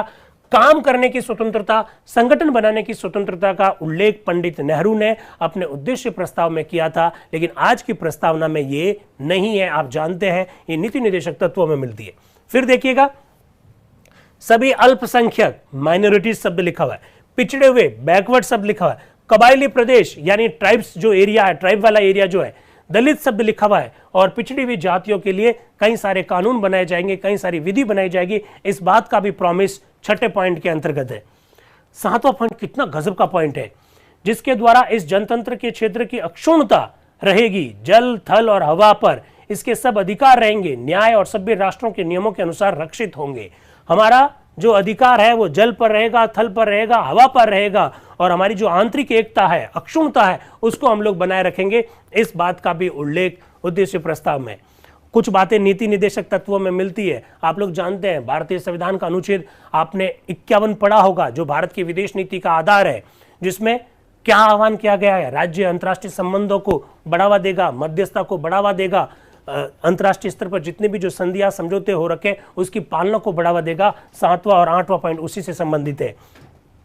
ये प्राचीन देश संसार में अपना योग्य व सम्मानित स्थान प्राप्त करने और संसार की शांति और मानव जाति का हित साधन करने में अपनी इच्छा से पूर्ण योग देगा। ये 8वां पॉइंट है साथियों। क्या कभी प्रश्न नहीं बनेगा क्या कि उद्देश्य मूलक प्रस्ताव का संबंध किससे है? प्रस्तावना से है, मौलिक अधिकारों से है, नीति निर्देशक तत्वों से है, मूल कर्तव्यों से है, 7वीं अनुसूची से है, 8वीं अनुसूची से है। इस प्रकार के प्रश्न बनेंगे साथियों। तो प्रस्तावना से तो है ही है, ये तो सब जानते हैं, लेकिन नीति निर्देशक तत्वों से कितना नजदीक से जुड़ा हुआ है, आप इस बात को आज महसूस कर सकते हैं। क्या लिखा हुआ है? ये प्राचीन देश संसार में अपना योग्य व सम्मानित स्थान प्राप्त करेगा और संसार में शांति स्थापित करने, भारत अंतर्राष्ट्रीय शांति और सुरक्षा को बढ़ावा देगा। ऐसा भारतीय संविधान के अनुच्छेद 51 में लिखा हुआ है। उद्देश्य प्रस्ताव में 8वें पॉइंट के रूप में आपको यह दिखाई दे रहा है। गजब की बात है कि नहीं है? यही उद्देश्य प्रस्ताव आगे जाकर भारत की संविधान की प्रस्तावना का आधार बनेगा। लेकिन प्रस्तावना का ही नहीं, कुछ और जगह पर भी जिसकी ओर मैं इशारा कर रहा हूं, जैसे नीति निर्देशक तत्व। फिर वो क्या कह रहे हैं आगे? वो प्रस्ताव रखने के बाद, ये प्रस्ताव हो गया, 8 पॉइंट हो गए, 8 पॉइंट है। इसके बाद वो क्या कह रहे हैं? संविधान सभा की पहली बैठक का आज 5वां दिन है। अब तक हम कार्य संचालन के लिए नियम आदि बनाने का काम कर रहे थे और ये जरूरी भी था। अब हमारा कार्य क्षेत्र साफ है। उन्होंने कहा नियम कायदे वगैरह बन गया है, अब हमारा सब कुछ साफ है कि अब हमको करना क्या है। आगे वो कहते हैं वो कह रहे हैं उन लोगों की जिनकी निगाहें हमारी सभा की ओर है, इस देश के करोड़ों जनता जो हमारी ओर देख रही है तथा सारी दुनिया को यह आवाज दे दे कि हम क्या करेंगे, हमारा ध्येय क्या है और हम किस दिशा में जा रहे हैं। इसी उद्देश्य से मैंने ये प्रस्ताव सभा के सामने रखा है। प्रस्ताव होते हुए भी ये प्रस्ताव से बहुत कुछ ज्यादा है। ये एक ऐसी घोषणा है, ये एक ऐसा दृढ़ निश्चय है, ये एक प्रतिज्ञा है, ये एक दायित्व है और हम सबों के लिए हमें विश्वास है कि ये एक व्रत है। क्या बात कही है उन्होंने। कहा ये केवल प्रस्ताव नहीं है, ये हमारी ड्यूटी है, ये हमारी प्रतिज्ञा है, ये हमारा व्रत है। हम व्रत ले रहे हैं इन 8 पॉइंट्स के माध्यम से, क्योंकि हमारा देश किधर जाने वाला है, हम किधर जाने वाले हैं, हमारा भविष्य का आयन किस प्रकार का बनने वाला है, इन 8 पॉइंट्स में आप देख सकते हैं। ऐसा पंडित जवाहरलाल नेहरू कह रहे हैं। आगे वो कह रहे हैं वो क्या कह रहे हैं, सभापति महोदय, मैं आपके सामने और सभा के सामने विनम्रता पूर्व यह सुझाव रखना चाहता हूं कि जब प्रस्ताव को मंजूर करने का समय आवे तो हम सिर्फ रस्म के रूप में हाथ उठाकर इसे स्वीकार नहीं करें, बल्कि भक्ति भाव से खड़े होकर इसे स्वीकार करें, क्योंकि यह जीवन का नवीन व्रत है। ऐसा पंडित नेहरू कह रहे हैं। वो कह रहे हैं कि जब प्रस्ताव को पारित करने की बात आए तो सभापति महोदय, मेरा आपसे आग्रह है कि आप संविधान सभा के सदस्यों को कहें कि केवल हाथ खड़ा नहीं करें, बल्कि खुद खड़ा होकर एक भक्ति भाव प्रदर्शित करें, क्योंकि ये एक तरह से नया व्रत है जो हम लेने जा रहे हैं। ऐसा पंडित नेहरू आह्वान कर रहे हैं। फिर वो गजब की बात कह रहे हैं। देखिए क्या कह रहे हैं, सभा को मालूम है यहां बहुत से लोग अनुपस्थित हैं और बहुत से सदस्य जिन्हें इसमें शामिल होने का हक है यहां नहीं आए। हमें इस बात का दुख है, क्योंकि हम चाहते हैं कि भारत के विभिन्न प्रांतों और विभिन्न दलों से ज्यादा प्रतिनिधि हम अपने साथ शामिल करें। हमने एक महान काम उठा लिया है और इसमें हम लोगों का सहयोग प्राप्त करने की चेष्टा करते हैं। ये इसलिए क्योंकि भारत का भविष्य जिसकी कल्पना हमने की है किसी एक खास दल, संप्रदाय या प्रांत के लिए ही सीमित नहीं होगा, बल्कि वो भारत की 40 करोड़ की जनता के लिए होगा। पंडित नेहरू जी कह रहे हैं, मुझे मालूम है बहुत सारे लोग नहीं आए, लेकिन मैं आह्वान करता हूं सारे संप्रदाय, सारे विचारधारा, सारे समुदाय, सारे वर्ग के लोग आए, क्योंकि हम 40 करोड़ की जनता का प्रतिनिधित्व कर रहे हैं। साथियों, बिल्कुल आपको मालूम होना चाहिए कि 13 दिसंबर को जब पंडित नेहरू जी ये बात कर रहे हैं तो उनके दिमाग में कहीं पर भी हिंदुस्तान के 2 टुकड़े होंगे इस प्रकार का भाव नहीं है, तभी तो वो 40 करोड़ की बात कर रहे हैं। हमें इन कुछ बेंचों को खाली देखकर और कुछ साथियों को जो यहां उपस्थित हो सकते थे अनुपस्थित पाकर बड़ा दुख होता है। मुझे आशा है और मैं समझता हूं कि वे आएंगे और सभा पीछे चलकर उन सबके सहयोग का लाभ प्राप्त करेगी। पर इस बीच में देखिए वो क्या कह रहे हैं, आगे क्या कह रहे हैं, पर इस बीच में हम सबका एक दायित्व है कि हम अपने अनुपस्थित मित्रों को ध्यान रखें और हमेशा ये स्मरण रखें कि हम यहां किसी खास दल के लिए काम करने नहीं आए हैं। क्योंकि आप लोग जानते हैं संविधान सभा में कांग्रेस के सदस्यों का भारी बहुमत था। वो आगे कह रहे हैं, अनुपस्थित मित्रों का ध्यान रखें और हमेशा यह स्मरण रखें कि हम यहां किसी खास दल के लिए काम करने नहीं आए हैं। हम सारे हिंदुस्तान का, यहां के 40 करोड़ नर नारियों का सदा ख्याल रखना है। हम सब फिलहाल अपनी अपनी सीमाओं में दल विशेष के हैं और चाहे इस दल के या उस दल के हैं और शायद अपने दलों के साथ साथ काम करना जारी भी रखें, फिर भी एक ऐसा मौका आता है कि हमको दल भावना से ऊपर उठकर जाना होता है और सारी जाति, देश और यहां तक कि कभी कभी समूचे संसार का ख्याल रखना पड़ता है। पंडित नेहरू कह रहे हैं कि मुझे मालूम है कि हम किसी न किसी पॉलिटिकल पार्टी के हैं और हम अपनी पॉलिटिकल पार्टी को अभी छोड़े भी नहीं है, वो साफ कह रहे हैं, लेकिन कभी कभी हमको अपनी पार्टी, अपनी विचारधारा छोड़कर हमें मानव जाति के लिए काम करना पड़ता है, हमें देश के लिए काम करना पड़ता है और कभी कभी हमें संसार के लिए भी काम करना पड़ सकता है। ऐसा वो कह रहे हैं। अब आते हैं पंडित नेहरू उस व्यक्ति के बारे में जिसका नाम उन्होंने नहीं लिया, लेकिन आप समझ जाएंगे। उस व्यक्ति का नाम उन्होंने नहीं लिया, लेकिन आप समझ जाएंगे और मैंने तो आप लोगों के लिए लिख भी रखा है। क्या लिखा हुआ है? महात्मा गांधी। वो नाम बोलते नहीं है, लेकिन वो क्या बोल रहे हैं जरा सुनिएगा। यानी गांधी जी 5 दिन में 4 दिन की बैठक में आ चुके हैं। जरा देखिएगा, एक और व्यक्ति यहां अनुपस्थित है। क्या कह रहे हैं पंडित नेहरू? एक और व्यक्ति यहां अनुपस्थित है जो अवश्य ही हम में से बहुतों के दिलों में मौजूद है। हमारा इशारा उस व्यक्ति की ओर है जो सारे देश का नेता है और समस्त राष्ट्र का जनक है। कोष्टक में लिखा है हर्ष ध्वनि, यानी संविधान सभा में इस विषय पर खुशी व्यक्त की गई। जो समस्त राष्ट्र का जनक है, जो इस सभा का निर्माता रहा है, जो हमारे कितने ही अतीत कार्यों का करता रहा है और हमारे भविष्य की बहुतेरी कार्यवाही का करता धरता होगा, आज वह यहां उपस्थित नहीं है। वह अपने महान आदर्शों की पूर्ति के लिए भारत के एक सुदूर कोने में निरंतर कार्यरत है। आप जानते हैं, जब संविधान सभा की बैठकें चल रही है, उसी दौरान भारत में सांप्रदायिक दंगे हो रहे हैं। गांधी जी उन सांप्रदायिक दंगों को समाप्त करने, उसको रोकने के लिए काम कर रहे हैं। तो वो क्या कह रहे हैं? आज वह उपस्थित नहीं है, वह अपने महान आदर्शों की पूर्ति के लिए भारत के एक सुदूर कोने में निरंतर कार्यरत है। परंतु मुझे इस बात में जरा भी शक नहीं है कि उसकी आत्मा इस भवन में वर्तमान में है और इस महान कार्य के संपादन में हमें सतत आशीर्वाद दे रही है। ऐसा पंडित जवाहरलाल नेहरू कह रहे हैं गांधी जी के बारे में। फिर देखिए, वो अपनी कुछ प्रॉब्लम्स बता रहे हैं, देश की प्रॉब्लम्स। संविधान निर्माण किस तरह से हो रहा है वो बोल रहे हैं। सभापति महोदय, यहां बोलते हुए मैं चारों ओर व्याप्त स्मृतियों और समस्याओं के बोझ से अपने को बोझिल अनुभव करता हूं। हम लोग एक युग को समाप्त कर संभवतः बहुत शीघ्र ही एक नए युग में प्रवेश करने वाले हैं। मेरा ध्यान आज भारत के महान अतीत की ओर, उसके 5000 वर्ष के इतिहास की ओर जाते हैं। उसके इतिहास के प्रारंभ से जो मानव इतिहास का प्रारंभ माना जा सकता है, आज तक का सारा इतिहास हमारी आंखों के सामने है। वह समस्त अतीत आज हमारे चारों ओर है और हमें आनंद और जीवन प्रदान कर रहा है। पर साथ ही साथ उससे यह सोचकर मुझे कुछ वेदना भी होती है कि क्या हम उस अतीत के योग्य हैं? जिस तरह का इतिहास है, क्या हम उसके योग्य हैं? ऐसा पंडित नेहरू कह रहे हैं। फिर वो हमारे गौरवशाली जो अतीत है उसके बारे में चर्चा कर रहे हैं। फिर आगे बढ़ते हैं। फिर वो कह रहे हैं, सभा के किसी भी सदस्य को अधिकार है कि वह उसके सामने कोई भी संशोधन रखे और सभा को यह अधिकार है कि वह उसे मंजूर करे या ना मंजूर करे। पर मैं ससम्मान आपको एक सुझाव दूंगा कि ऐसा अवसर यह नहीं है कि हम छोटी छोटी बातों में कानून और रस्मी ढंग अपनाएं। वो कह रहे हैं कि सभा के सारे सदस्यों को यह अधिकार है कि मेरे इस प्रस्ताव में वो संशोधन रख सकते हैं और सभा को यह अधिकार है कि वह उसको मंजूर करें या ना मंजूर करें। पर मेरी एक रिक्वेस्ट है, पंडित नेहरू जी क्या कह रहे हैं कि मेरी आपसे एक रिक्वेस्ट है, और वो क्या रिक्वेस्ट है कि छोटी छोटी बातों को लेकर आप पंगे ना फंसाएं, कानूनी बातों को लेकर आप बीच में अड़ंगे ना डालें। मैं ससम्मान आपको सुझाव दूंगा कि यह अवसर ऐसा नहीं है कि हम छोटी छोटी बातों में कानूनी और रस्मी ढंग अपनाएं, जबकि हम बहुत बड़ी बड़ी समस्याओं का अभी हमको सामना करना है, बड़े बड़े कामों को अंजाम देना है और महत्वपूर्ण मसले तय करने हैं। अतः मैं आशा करूंगा कि सभा गंभीरता से ही इस महत्वपूर्ण प्रस्ताव पर बहस करेगी और शाब्दिक झगड़े में अपने आप को नहीं बुलाएगी। कि जो शब्द हमने लिख दिए हैं उस झगड़ों में आप ना फंसो, शाब्दिक झगड़ों में मत फंसो, प्रक्रिया की पालना नहीं की गई उसमें मत फंसो। हमें अभी बहुत बड़ी बड़ी चुनौतियों का सामना करना है, इसलिए आप आगे बढ़ो। अब पंडित नेहरू जी दो बड़े महत्वपूर्ण मुद्दों पर चर्चा कर रहे हैं। एक, अमेरिका में संविधान का निर्माण कैसे हुआ और दूसरा, फ्रांस में संविधान का निर्माण कैसे हुआ।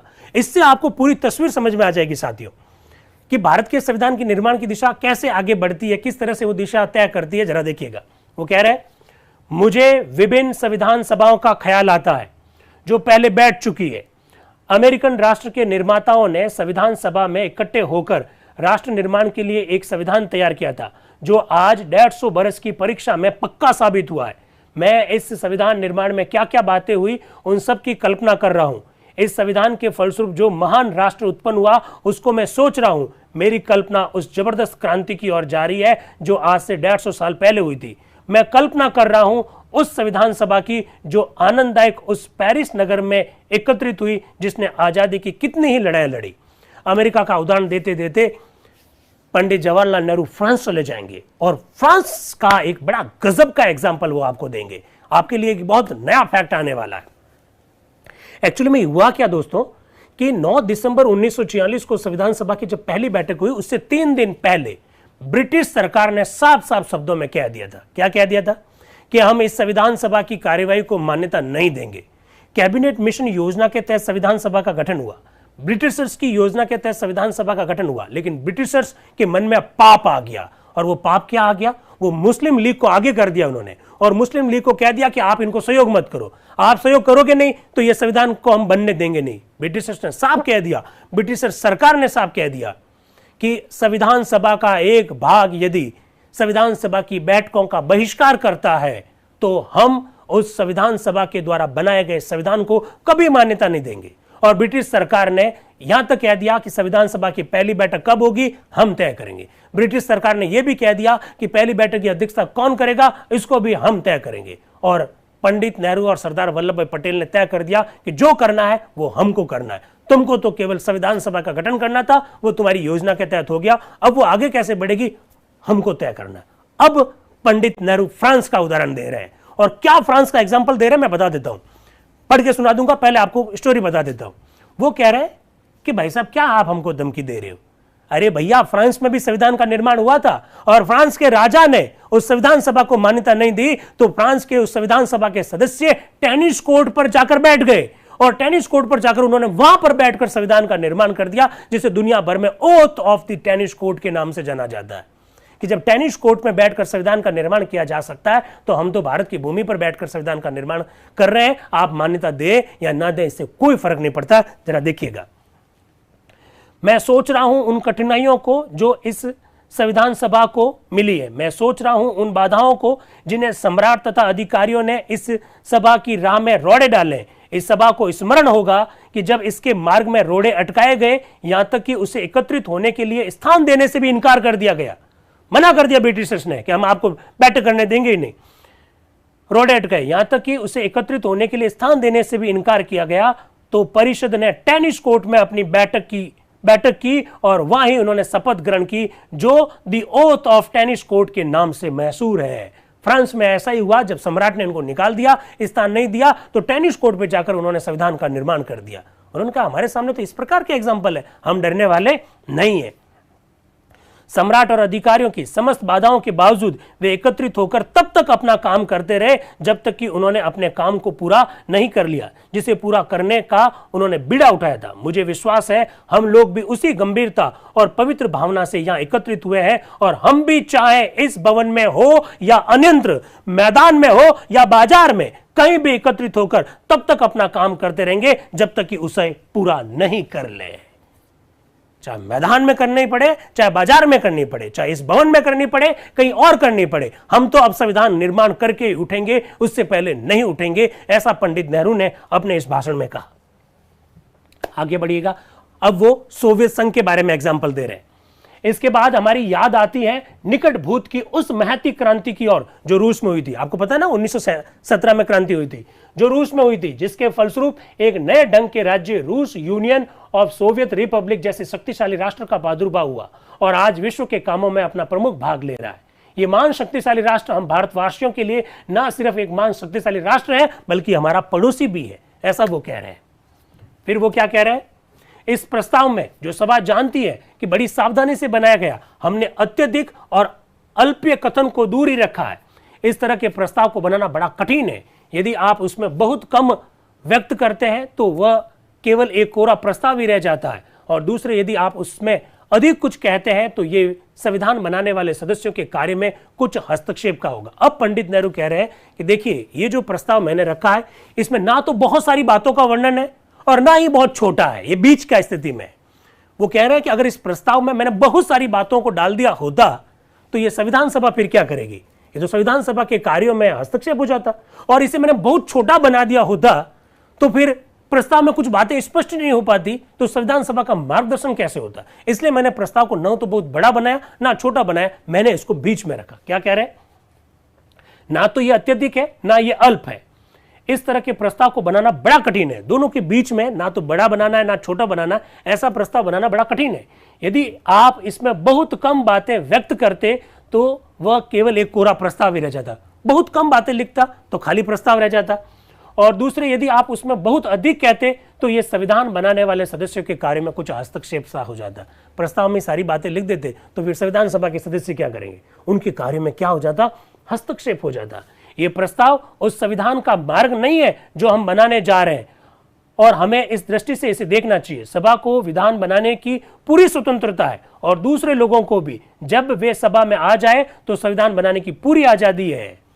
एक्चुअली में इस प्रस्ताव के बाद में इसकी आलोचना की जाएगी कि आपने सारी बातें लिख दी तो फिर हम लोग क्या करेंगे। तो पंडित नेहरू पहले ही कह रहे हैं कि आप चिंता मत कीजिएगा, इस प्रस्ताव में हमने मोटी मोटी बातें लिखी है, और जो बाद में आएंगे वो भी अपने बातें जुड़वा सकता है। केवल कुछ बुनियादी असूलों का निर्धारण किया गया जिन पर मुझे पूरा विश्वास है किसी एक दल या व्यक्ति का वाद नहीं हो सकता। हम कहते हैं, हमारा यह दृढ़ और पवित्र निश्चय है कि हम सर्व अधिकार स्वतंत्र राष्ट्र कायम करेंगे। बिल्कुल साफ शब्दों में कह दिया। फिर पंडित नेहरू कह रहे हैं, आपके दिमाग में भी आया होगा और अभी चौधरी सर ने भी ये कहा, बिल्कुल आपको मालूम होना चाहिए, आपसे इस तरह के प्रश्न कभी साक्षात्कार में पूछे जा सकते हैं। इस प्रस्ताव में डेमोक्रेसी शब्द का उल्लेख ही नहीं है, बिल्कुल। आज हम पंडित जवाहरलाल नेहरू को जब याद करते हैं तो उनको लोकतंत्र का बहुत बड़ा मतलब हिमायती कहते हैं, लेकिन इस प्रस्ताव में कहीं पर भी लोकतंत्र शब्द का उल्लेख ही नहीं है। पंडित नेहरू ने इसका जवाब दिया इस प्रस्ताव में, क्या कह रहे हैं देखिए जरा। कुछ मित्रों ने यह प्रश्न उपस्थित किया है कि मैंने प्रस्ताव में लोकतंत्रीय शब्द क्यों नहीं रखा। मैंने उन्हें बताया कि रिपब्लिक राज्य डेमोक्रेटिक ना हो ऐसा समझा जा सकता है, पर हमारा सारा अतीत इस बात का गवाह है कि हम लोकतंत्रीय संस्था की ही स्थापना चाहते हैं। स्पष्ट है कि हमारा लक्ष्य लोकतंत्रीय व्यवस्था की स्थापना करना ही है और उससे हम कम कुछ नहीं चाहते। उस लोकतंत्र का क्या रूप हो यह बात दूसरी है। वर्तमान युग के लोकतंत्र ने यूरोप की और अन्य स्थानों की लोकतंत्रीय शासन व्यवस्था ने संसार की तरक्की में बड़ा हिस्सा लिया है। उन्होंने कहा कि लोकतंत्र शब्द का उल्लेख मैंने नहीं किया है, लेकिन लोकतंत्र के बिना हम कुछ चाहते ही नहीं है। लोकतंत्र तो होगा ही होगा, कैसे होगा क्लियर कर रहे हैं। इसमें संदेह है कि यह लोकतंत्र सही माने इन्हें लोकतंत्र रहना है, वर्तमान स्वरूप अधिक दिनों तक नहीं रहेगा। मुझे आशा है कि हम लोग किसी विशेष तथाकथित लोकतांत्रिक देश की पद्धति की नकल नहीं करेंगे। हो सकता है हम लोग वर्तमान लोकतंत्र को और अधिक अच्छा बनाएं। जो भी हो, हम जो भी शासन पद्धति यहां स्थापित करें वो हमारी जनता की मनोवृत्ति के अनुकूल हो, सबको ग्राही होनी चाहिए। हम लोकतंत्र चाहते हैं। ये काम इस सभा का है कि वह ये निश्चय करें कि उस लोकतंत्र को, पूर्णतः लोकतंत्र को वो क्या स्वरूप देगी, ये उनके ऊपर डिपेंड करता है। कैसा लोकतंत्र, प्रत्यक्ष लोकतंत्र, अप्रत्यक्ष लोकतंत्र, प्रतिनिधियात्मक लोकतंत्र कैसा स्थापित करना ये सभा तय कर लेगी, पर लोकतंत्र के बिना हम आगे नहीं बढ़ेंगे। फिर वो एक शब्द आगे और कह रहे हैं, सभा यह देखेगी कि हमने इस प्रस्ताव में डेमोक्रेटिक शब्द क्यों नहीं रखा है, क्योंकि हमने समझा कि रिपब्लिक शब्द के अंतर्गत वो पहले से ही शामिल है। जब हमने रिपब्लिक शब्द लिख दिया तो डेमोक्रेसी तो आ गया, ऐसा पंडित नेहरू कहते। और हम अनावश्यक अतिरिक्त शब्द नहीं रखना चाहते थे। फिर वो कह रहे हैं कि कुछ लोग इस बात के लिए भी आलोचना करेंगे कि हमने समाजवाद शब्द क्यों नहीं लिखा। अब ध्यान से सुनिएगा, आप लोग जानते हैं भारत के संविधान की प्रस्तावना में समाजवाद शब्द कब अस्तित्व में आया था। आप लोग जानते हैं, इसके लिए हमने 42वां संशोधन किया था 1976 में, लागू 77 में हुआ। पंडित नेहरू क्या कह रहे हैं समाजवाद के बारे में, वो कह रहे हैं कि हमने समाजवाद शब्द क्यों नहीं रखा। जवाब, कुछ लोग इस बिना पर इस प्रस्ताव का विरोध कर सकते हैं कि इसमें समाजवादी राष्ट्र, सोशलिस्ट स्टेट नहीं अपनाया है। सज्जनों, मैं समाजवाद का समर्थक हूं और मुझे आशा है कि सारा हिंदुस्तान समाजवाद का समर्थन करेगा और वह समाजवादी शासन वाला संविधान बनाएगा और सारी दुनिया को भी इसी दिशा में चलना होगा। उस समाजवाद का स्वरूप क्या हो यह भी आपका दूसरा विचारणीय विषय है। यह संविधान सभा को तय करने दीजिए ना कि कैसा समाजवाद चाहिए। ये जैसा आप विचार करेंगे उसके हिसाब से तय कर लेंगे। उस समाजवाद का स्वरूप क्या हो यह भी आपका दूसरा विचारणीय विषय है। पर असली बात यह है कि यदि मैं अपनी इच्छा अनुसार इस प्रस्ताव में यह रखता कि हम समाजवादी राष्ट्र चाहते हैं तो शायद इसमें कुछ ऐसी बातें आ जाती जो बहुतों को ग्राह्य होती और बहुत सारे लोगों को ग्राह्य नहीं होती। सबको पता है, पंडित नेहरू कह रहे हैं सबको पता है कि मैं समाजवादी हूं, लेकिन मैं अगर इस समाजवादी शब्द का यहां उल्लेख कर देता तो ये लोगों को लगता कि ये आदमी अपना व्यक्तिगत जो पसंद और नापसंद है उसके हिसाब से काम कर रहा है। वो कह रहे हैं कि मैं अगर समाजवादी शब्द लिख देता तो कुछ लोगों को पसंद आता, कुछ लोगों को पसंद नहीं आता। इसलिए यह तय आपको करना है। ठीक है, हम ये नहीं चाहते हैं कि ऐसी बातों को लेकर यह प्रस्ताव विवादात्मक हो जाए, इसलिए प्रस्ताव में हमने पारिभाषिक शब्द नहीं रखे। जिन शब्दों को परिभाषित करना पड़े ऐसे शब्द हमने नहीं रखे, बल्कि हम क्या चाहते हैं इसका निचोड़ रख दिया है। यह आवश्यक है और मैं समझता हूं इसमें कोई विवाद नहीं उठ सकता। कुछ लोगों ने मुझे कहा कि इस प्रस्ताव में रिपब्लिक का रखा जाना देशी राज्यों को नाराज कर सकता है। वाह! अब पंडित नेहरू जवाब दे रहे हैं कि कुछ लोगों ने मुझे कहा कि सर आप रिपब्लिक शब्द लिख रहे हो, इससे आपके राजा महाराजा नाराज हो जाएंगे और राजा महाराजा तो फिर संविधान सभा का हिस्सा बनेंगे नहीं। क्या कह रहे हैं पंडित नेहरू, जरा सुनिएगा। इस प्रस्ताव में रिपब्लिक का रखा जाना देशी नरेशों को कुछ नाराज कर सकता है। संभव है इससे वे नाराज हो जाए। पंडित नेहरू भी कह रहे हैं संभव है इससे वो नाराज हो जाए। मैं इस बात को स्पष्ट कर देना चाहता हूं और सभा जानती है कि मैं व्यक्तिगत रूप से राजतंत्रीय पद्धति वह चाहे कहीं भी हो विश्वास नहीं करता। पंडित नेहरू कह रहे हैं मैं व्यक्तिगत रूप से भी राजतंत्रीय पद्धति चाहे कहीं पर भी हो मैं उसमें विश्वास नहीं करता। संसार से राजतंत्र आज तेजी से मिटता जा रहा है, फिर भी ये मेरे विश्वास की बात नहीं है। वो कह रहे हैं मैं जानता हूं कि दुनिया भर से राजतंत्र जा रहा है, पर मेरे विश्वास से क्या फर्क पड़ता है यार, ये मेरे विश्वास की बात थोड़ी है, संविधान सभा को तय करना है। देशी राज्यों के संबंध में हम लोगों के विचार बहुत दिनों से यही रहे हैं कि सर्वप्रथम इन राज्यों की प्रजा को आने वाली आजादी में पूरा हिस्सा मिलना चाहिए। ये बात तो मेरी कल्पना में ही नहीं आती है कि देशी रियासतों की प्रजा और भारत की अन्य भागों की प्रजा की स्वतंत्रता भिन्न भिन्न मापदंड हो। क्या बात कही है, गजब की बात कही। ये बात तो मेरे कल्पना में भी नहीं है कि देशी राज्यों की जनता और अलग भारत की जो जनता है, अन्य भारत की जो जनता है, उनकी जनता के स्वतंत्रता के मापदंड अलग अलग हो, ऐसा मैं सोच भी नहीं सकता। मेरी इशारा कर दिया है पंडित नेहरू ने किस बात का, कि देशी रियासतों से बात करेंगे, पर बात करेंगे किससे? क्या लिखा? देशी रियासतों का सच्चा प्रतिनिधित्व करने वाले लोग, देशी रियासतों का सच्चा प्रतिनिधित्व करने वाले लोग, यानी उनका इशारा साफ साफ प्रजामंडल के नेताओं की ओर है। सभा रियासतों के संबंध रखने वाले सभी मसलों को रियासतों के सच्चे प्रतिनिधियों से ही बातचीत करके तय करेगी। हां, मैं जानता हूं कि उन मसलों को तय करने में जिनका देशी राज्यों के शासकों से संबंध है, हम शासकों के साथ या उनके प्रतिनिधियों के साथ भी बातचीत करने के लिए पूरी तरह से रजामंद है। इशारा कर दिया, सच्चे प्रतिनिधियों से विचार करेंगे। लेकिन मुझे यह भी पता है कि जहां जहां शासक से बात करनी होगी, वहां शासक से भी बात करने में हम लोग तैयार है, कोई प्रॉब्लम नहीं है। पर अंत में फिर क्या कह रहे? पर अंत में जब हम भारत का विधान बनाएंगे तो जिस तरह भारत के अन्य भागों के जनप्रतिनिधियों से संपर्क रहकर उसका निर्माण करेंगे, उसी तरह देशी रियासतों के जनप्रतिनिधियों से भी संपर्क रख के हम संविधान को अंतिम रूप देंगे। यानी पंडित नेहरू जी क्या कह रहे हैं? पहली बात तो कह रहे हैं हम रियासतों के सच्चे प्रतिनिधियों से बात करेंगे, फिर कह रहे हैं ना ज्यादा जरूरत पड़ी तो कुछ शासकों से बात करने में भी हमको कोई हर्ज नहीं है, पर जिस तरह से हम अन्य भारत के प्रतिनिधियों से बात करेंगे, उसी तरह से देशी रियासतों के प्रतिनिधियों से ही बात करके संविधान को अंतिम रूप देंगे। पंडित नेहरू जी के विचार साफ साफ यहां मालूम पड़ रहे हैं। इसके बाद में वहां खुशी व्यक्त की गई, जो भी हो हम या तो नियम निर्धारित करेंगे या खुद आपसी रजामंदी से तय कर लेंगे। क्या कह रहे हैं, समझ में आया कुछ? जो भी हो या तो हम नियम निर्धारित कर लेंगे या फिर आपसी रजामंदी से तय कर लेंगे। मतलब जहां जरूरत पड़ी हम अपने हिसाब से कर लेंगे और जहां जरूरत पड़ी आपस में बातचीत भी कर लेंगे। देशी रियासतों और अन्य भागों के लिए स्वतंत्रता का विस्तार समान होगा। मैं खुद तो यही चाहूंगा और इसकी संभावना भी है कि सारे देश में शासन व्यवस्था या हुकूमत की मशीनरी एक समान हो, पर यह बात ऐसी है जिसका फैसला रियासतों के परामर्श और सहयोग से करना होगा। मैं नहीं चाहता और मेरा ख्याल है सभा भी यह नहीं चाहेगी कि देशी राज्यों पर उनकी मर्जी के खिलाफ कुछ लादा जाए। अगर किसी रियासत की प्रजा कोई खास तरह की शासन प्रणाली चाहती है, अब देखिए पंडित नेहरू फिर रास्ता चेंज कर रहे हैं। क्या कह रहे हैं? भाई देखिए, मैं नहीं चाहता हूं और मेरी सभा भी ये नहीं चाहेगी हम उसके ऊपर कुछ लाद दें। अगर किसी देशी रियासत की प्रजा चाहती है कि हमारे यहां राजतंत्र होना चाहिए, रख सकते हैं। सुनिएगा क्या कह रहे हैं। देशी रियासतों और अन्य भागों के लिए स्वतंत्रता का स्थान समान होगा। मैं खुद चाहूंगा और इसकी संभावना की भी है कि सारे देश में शासन व्यवस्था और हुकूमत की मशीनरी एक जैसी हो।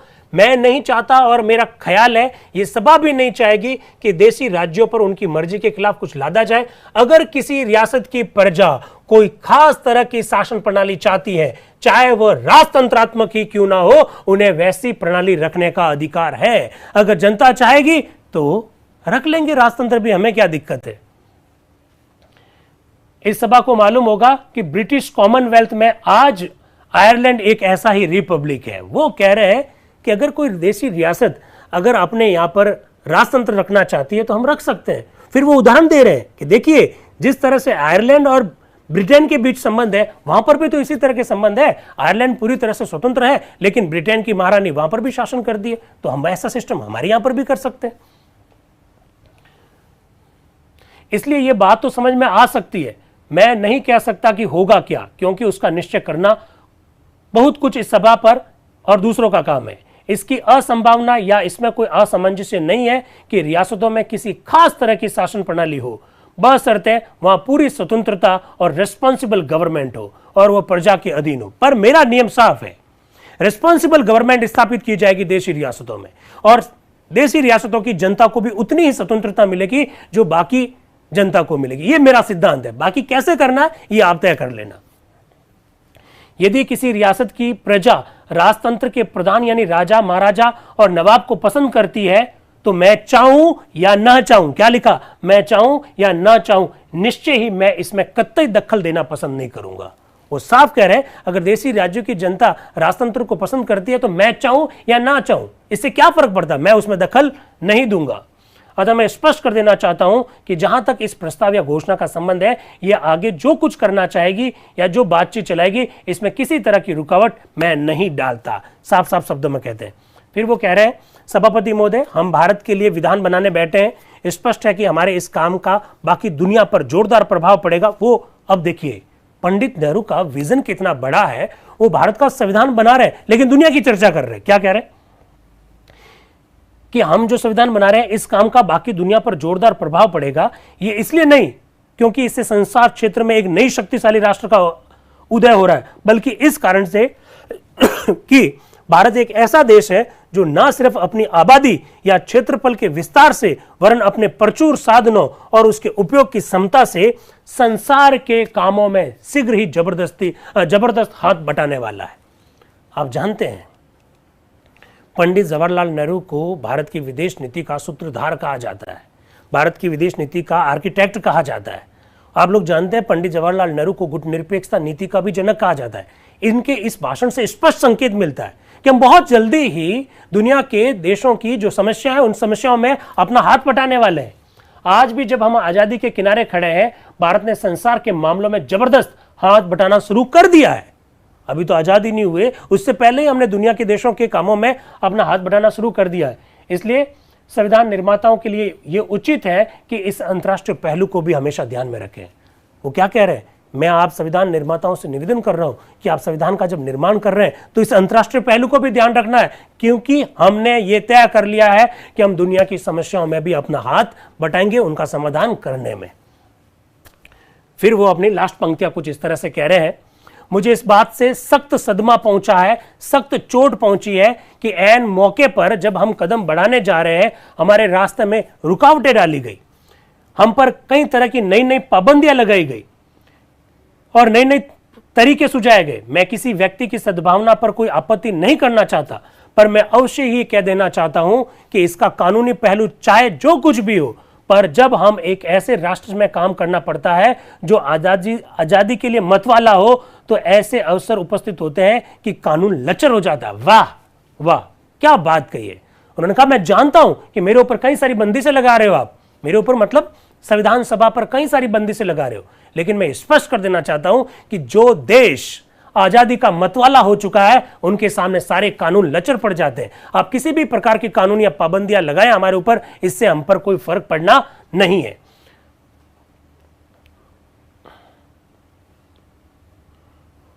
यहां हम में से बहुत ने गत वर्षों में एक या अधिक पीढ़ियों से भारत की आजादी की लड़ाई में अक्सर हिस्सा लिया है। हम आफतों के बीच से गुजरे हैं, हम इसके आदी हैं, और यदि जरूरत आई तो हम पुनः विपत्तियों से खेलेंगे। वाह।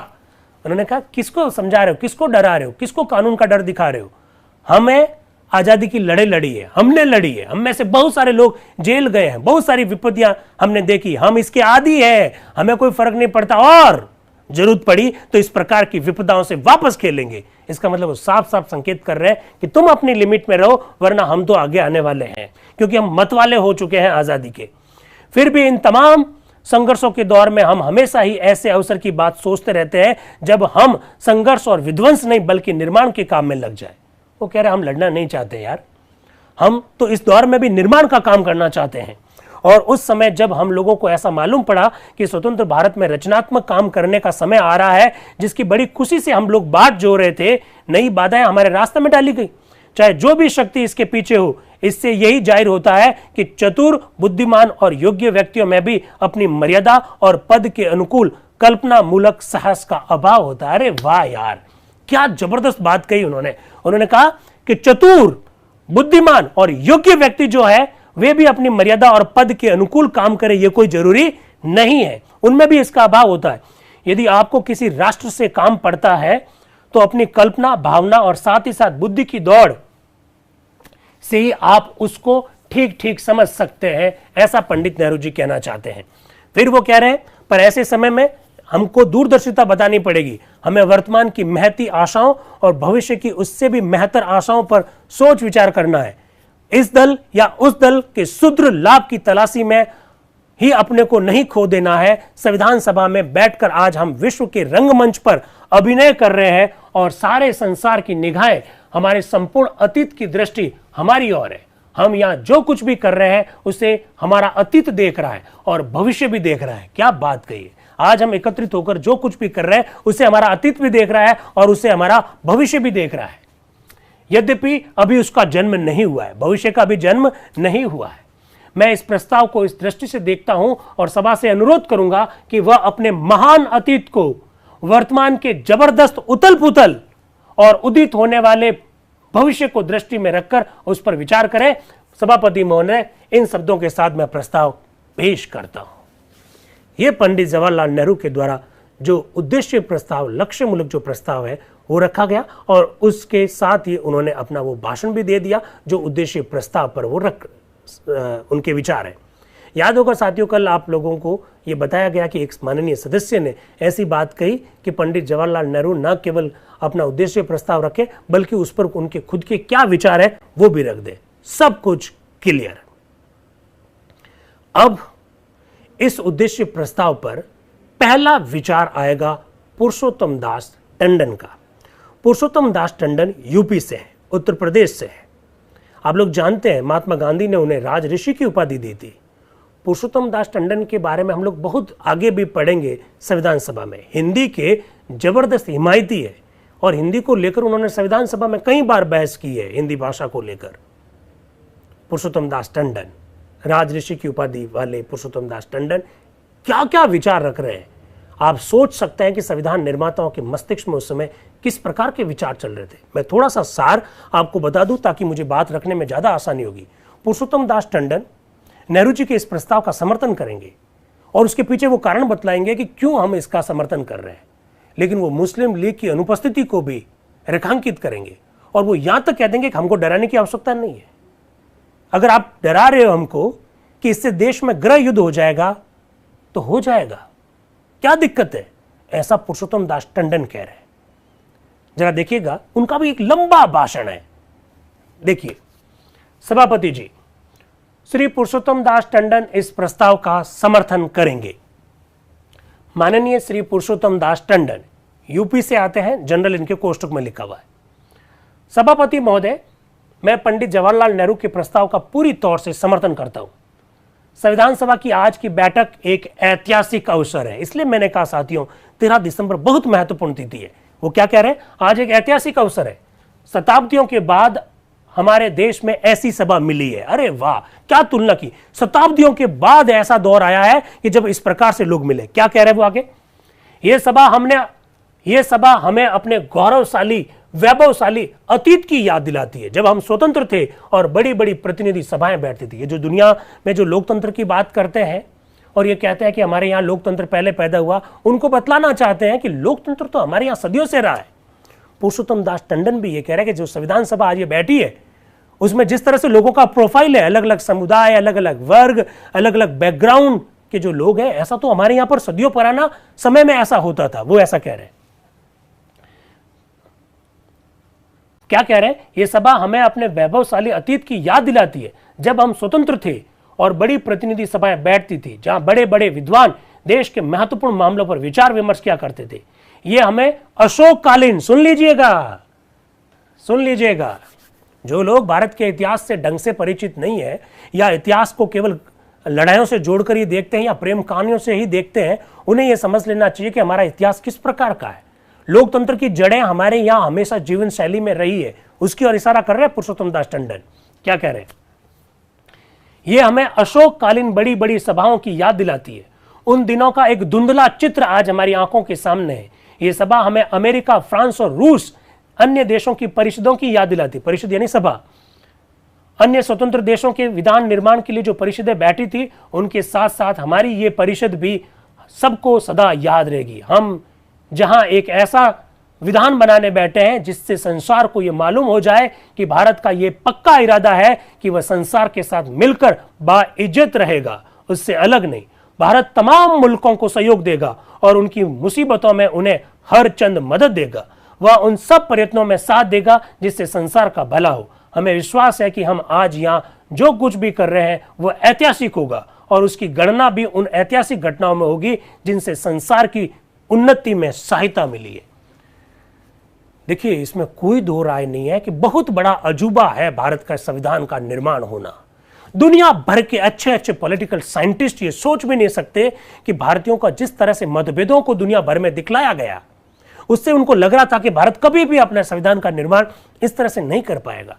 देखिए, ये तो आज हम कह रहे हैं क्योंकि 70 साल का अनुभव हमारे पास है कि हमने एक बड़ा ऐतिहासिक दस्तावेज तैयार किया, लेकिन वो लोग जो संविधान सभा की बैठकों में बैठे हैं, इनिशियल स्टेज में कह रहे हैं, क्या कह रहे हैं? हम ऐतिहासिक काम करने जा रहे हैं। हम 13 दिसंबर की बात कर रहे हैं, 5वीं बैठक की बात कर रहे हैं। इस तरह की 184 बैठकें होगी।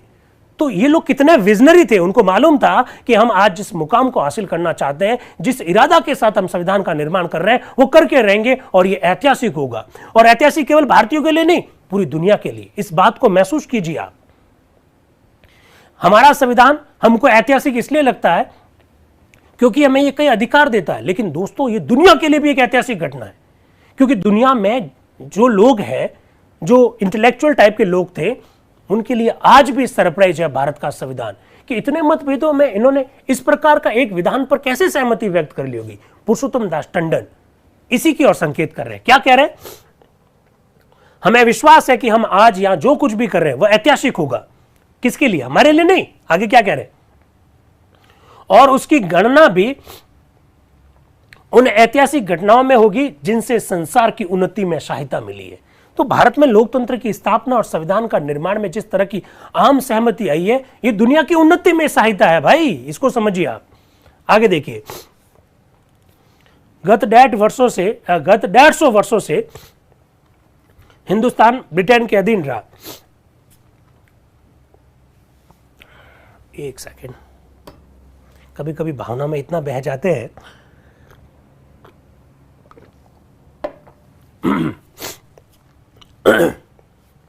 हम उन बातों का जिक्र नहीं करना चाहते जिनके विरुद्ध हमने ब्रिटिश हुकूमत के प्रारंभ से ही लगातार आवाज उठाई है। इन 150 वर्षों के अंदर हिंदुस्तान का जो कुछ भी चोटें दी गई है, हम उनका यहां जिक्र नहीं करेंगे। उन चोटों ने हमें न केवल अपनी आजादी से वंचित किया, बल्कि हमें एक आपसी भेदभाव भी पैदा कर दिया। अंग्रेज क्या कह रहे हैं? पुरुषोत्तम दास टंडन अंग्रेजों के बारे में क्या कह रहे कि तुमने हमको बहुत चोटें पहुंचाई है और तुम्हारी चोटों की वजह से हमारे साथ भेदभाव हुआ है। वो कह रहे हैं आज अब हम उन सब बातों का जिक्र नहीं करेंगे, पर हम अपने नेताओं के त्याग और संघर्ष को नहीं भूल सकते। प्रारंभ में हमारे नेताओं ने महज प्रस्ताव पास कर और उन्हें सवैक्या सरकार के पास भेज करके आजादी की मांग की। वो क्या कह रहे हैं? हमारे इनिशियल स्टेज के नेताओं ने एक प्रस्ताव पारित करके आपके पास भेज देते थे और आजादी की मांग करते थे। वो किसकी ओर इशारा कर रहे हैं? कांग्रेस का जो पहले का जो काम करने की जो शैली रही है, उसके बारे में बात कर रहे हैं।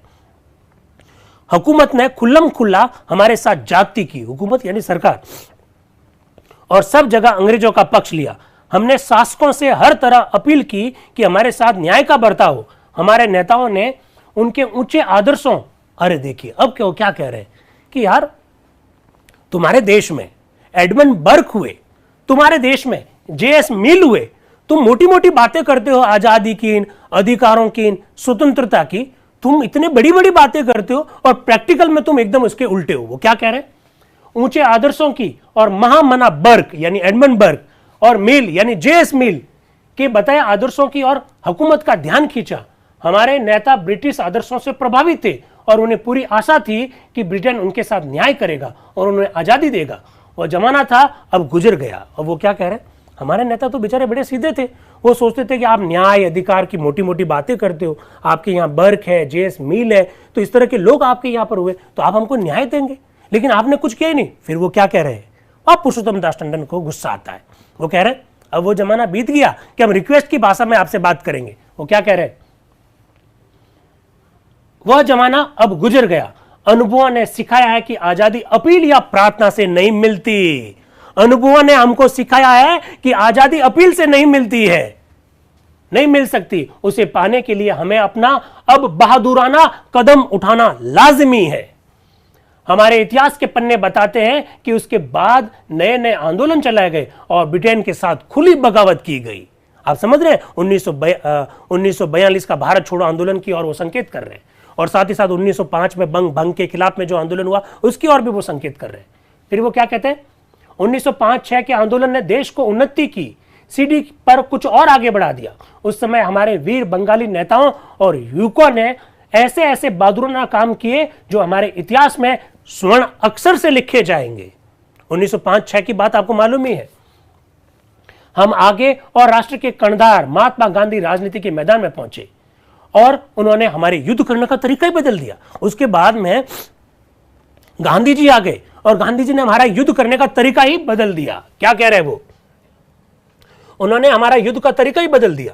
उन्होंने हमें एक नया सबक सिखाया और हमने एक नए सिलसिले से लड़ाई शुरू की। ब्रिटिश कानूनों की न सिर्फ अवहेलना की गई बल्कि सरेआम वो तोड़े जाने लगे। हमने जरा भी परवाह नहीं की कि इसका क्या कठोर परिणाम होगा। हमारे हजारों देशवासियों ने कानून तोड़े, जेल गए। उन वीरों की तस्वीरें जिन्होंने संग्राम में जीवन बलिदान किया या वर्षों जेलों में सड़ते रहे, आज हमारी आंखों के सामने है। हम लोग भूल गए यार, आज हमको याद दिलाना पड़ता है। मूल कर्तव्य संविधान में जोड़े गए। हम उन आदर्शों का सम्मान करें जो हमारे स्वतंत्रता आंदोलन को प्रेरित करते रहे। यह हमारा मूल कर्तव्य है। जब देश आजाद नहीं हुआ उस समय पुरुषोत्तम दास टंडन क्या कह रहे हैं, वो क्या कह रहे हैं, आज उनकी तस्वीरें हमारे सामने घूम रही है, जिन्होंने न केवल आजादी की लड़ाई लड़ी बल्कि वो जेलों में सड़ते रहे, अपना बलिदान किया, त्याग किया। उनकी तस्वीरें आज हमारे घूम रही है। 13 दिसंबर 1946 को पुरुषोत्तम दास टंडन के शब्द मैं आपके सामने रख रहा हूं। ब्रिटिश कानूनों की ना सिर्फ, आगे देखिए, दरअसल अभी हाल का आंदोलन सन 1942 का आंदोलन ही इस सभा का जन्मदाता है। उन्होंने कहा, देखिए वो पुरुषोत्तम दास टंडन, कभी ऐसा प्रश्न आएगा कि 1942 का भारत छोड़ो आंदोलन संविधान सभा की उत्पत्ति का कारण है, ये किसने कहा? पुरुषोत्तम दास टंडन ने। क्या कह रहे हैं वो? कह रहे हैं अभी हाल ही का आंदोलन सन 1942 का आंदोलन ही इस सभा का जन्मदाता है। ब्रिटेन द्वारा इस सभा के बुलाए जाने में इस आंदोलन का जबरदस्त हाथ है। आप जानते हैं क्रिप्स प्रस्ताव जानते हैं मार्च 1942 का क्यों आया था? फिर भारत छोड़ो आंदोलन की कहानी आप सब जानते हैं। हमारी आगे की तरक्की के लिए इसने एक नई राह निकाल दी। भारत छोड़ो आंदोलन ने, ब्रिटिश हुकूमत अब भारत में टिक नहीं सकती। इस वास्तविकता को देखकर ब्रिटिश गवर्नमेंट की आंखें खुल गई और संसार चकित हो गया। दूसरे देशों ने खुलकर तो हमारा साथ नहीं दिया, पर हमें यह अवश्य स्वीकार करना होगा कि हमने अपनी ताकत का इजहार तो किया ही है, जो अपनी मंजिल तक पहुंचाने की खास चीज है। दुनिया ने हमें कोई सहयोग नहीं दिया, लेकिन दुनिया को हमने अपनी ताकत का एहसास करवाया, ऐसा टंडन साहब कह रहे हैं। पर साथ ही साथ उन बड़ी ताकतों ने भी जो आज दुनिया को एक करने में लगी है, हमें सहायता दी है। संसार ने यह समझ लिया कि दुनिया के एक सुदूर कोने में भी जो अत्याचार किया जाता है, उसका व्यापक असर खुद अत्याचारी के देश पर और उनके पड़ोसी देशों पर भी पड़ता है। क्या विद्वान लोग थे, क्या उनकी समीक्षा थी, क्या उनका विजन था। दुनिया के लोगों को यह एहसास हो गया, ऐसा टंडन साहब कह रहे हैं, कि एक सुदूर कोने में एक देश पर अत्याचार हो रहा है, उस अत्याचार का प्रभाव खुद अत्याचारी देश पर भी होगा और उसके पड़ोसी देशों पर भी होगा। फिर आगे देखिए, गत 2 महायुद्धों ने यह बात प्रमाणित कर दी है। आज संसार के बड़े बड़े नेता उपाय ढूंढने में लगे हैं कि विश्व को तृतीय महायुद्ध की बर्बादी से कैसे बचाया जाए। वे संसार को स्वर्ग बनाना चाहते हैं, जहां ना युद्ध हो, ना युद्ध होंगे, ना इंसान का खून बहाया जाएगा, ना अमीर और गरीब का भेदभाव रहेगा, जहां हर एक को भोजन और अन्न मिलेगा, जहां हर आदमी का हक हासिल होगा, वह अपने आदर्शों के अनुसार जीवन यापन करे, जहां प्रत्येक बालक को शिक्षा पाने का अधिकार होगा, जहां आदर्श उच्च और उच्चतर होंगे, जहां निवासियों के बीच एक आत्मिक संबंध होगा। स्वतंत्रता क्यों चाहिए, इसके बारे में बात कर रहे हैं। फिर आगे देखिएगा, हमारा अतीत इतिहास हमें आगे बढ़ने के लिए प्रेरित करता है। हमें अपनी मंजिल पर पहुंचना है, जहां हम समानता के आदर्शों को न सिर्फ अपने देशवासियों के सामने बल्कि दुनिया के सामने रख सकेंगे। इस ऐतिहासिक अवसर पर हमारा ख्याल अपने अतीत इतिहास की ओर, गुजरी हुई घटनाओं की ओर जाता है, हमारे संघर्ष और बलिदान की ओर जाता है। ऐसा वो कहना चाह रहे हैं। पुरुषोत्तम दास टंडन। साथ ही साथ भारत की जो वसुधैव कुटुंबकम का जो ऊंचा आदर्श है उसको भी दुनिया के सामने रखना चाह रहे हैं अपने इस उद्बोधन के माध्यम से। फिर वो कह रहे हैं जो प्रस्ताव आपके सामने पेश किया गया है उसकी तह में समानता का ही सिद्धांत है। देश के भिन्न वर्गों को स्वायत्त शासन या शासन में खुद मुख्तारी मिली हुई है। खुद मुख्तारी मतलब खुद को शासन करने का हक मिलेगा और हिंदुस्तान समूचे को सर्वोपरि राज सत्ता या पूरे अख्तियार रखता है। उन विषयों में जिनमें हम एकता चाहते हैं हम सब सम्मिलित होंगे। प्रस्ताव में सबसे महत्वपूर्ण बात है इसमें भारत एक आजाद मुल्क माना गया है और हमारा देश सम्मिलित रूप से एक है, पर इसके विभिन्न अंगों को पूरी आजादी हासिल है कि वे अपने लिए जैसी हुकूमत चाहे रखें। पंडित नेहरू इशारा कर रहे हैं, पुरुषोत्तम दास टंडन भी कुछ बात कह रहे हैं। अब मैं एक बात आपको बतलाना चाह रहा हूं जो घटित नहीं हुई थी। आपको पता है 2 दिन पहले आपसे एक सेक्शन शब्द पर चर्चा की गई थी। भारत को 3 सेक्शन में बांटने की बात की गई, ए, बी और सी। वो सेक्शन पहले खुद अपना संविधान का निर्माण करेंगे और वो संविधान का निर्माण करके पूरी संविधान सभा के सामने रखेंगे और फिर संविधान सभा उस संविधान को अंतिम रूप देगी। पहले इस तरह का विचार था। वो अलग बात है कि बाद में ये विचार कभी लागू नहीं हुआ। आपको याद होगा साथियों, मैंने आपको यह भी कहा कि पहले विचार था कि संविधान सभा में 5 उपाध्यक्ष होंगे, ए सेक्शन से 1, बी सेक्शन से 2 और सी सेक्शन से 1। इस तरह से एक एक करके उपाध्यक्ष बनाने की बात कही। हालांकि वो अलग बात है कि इस प्रकार की बात लागू नहीं हुई।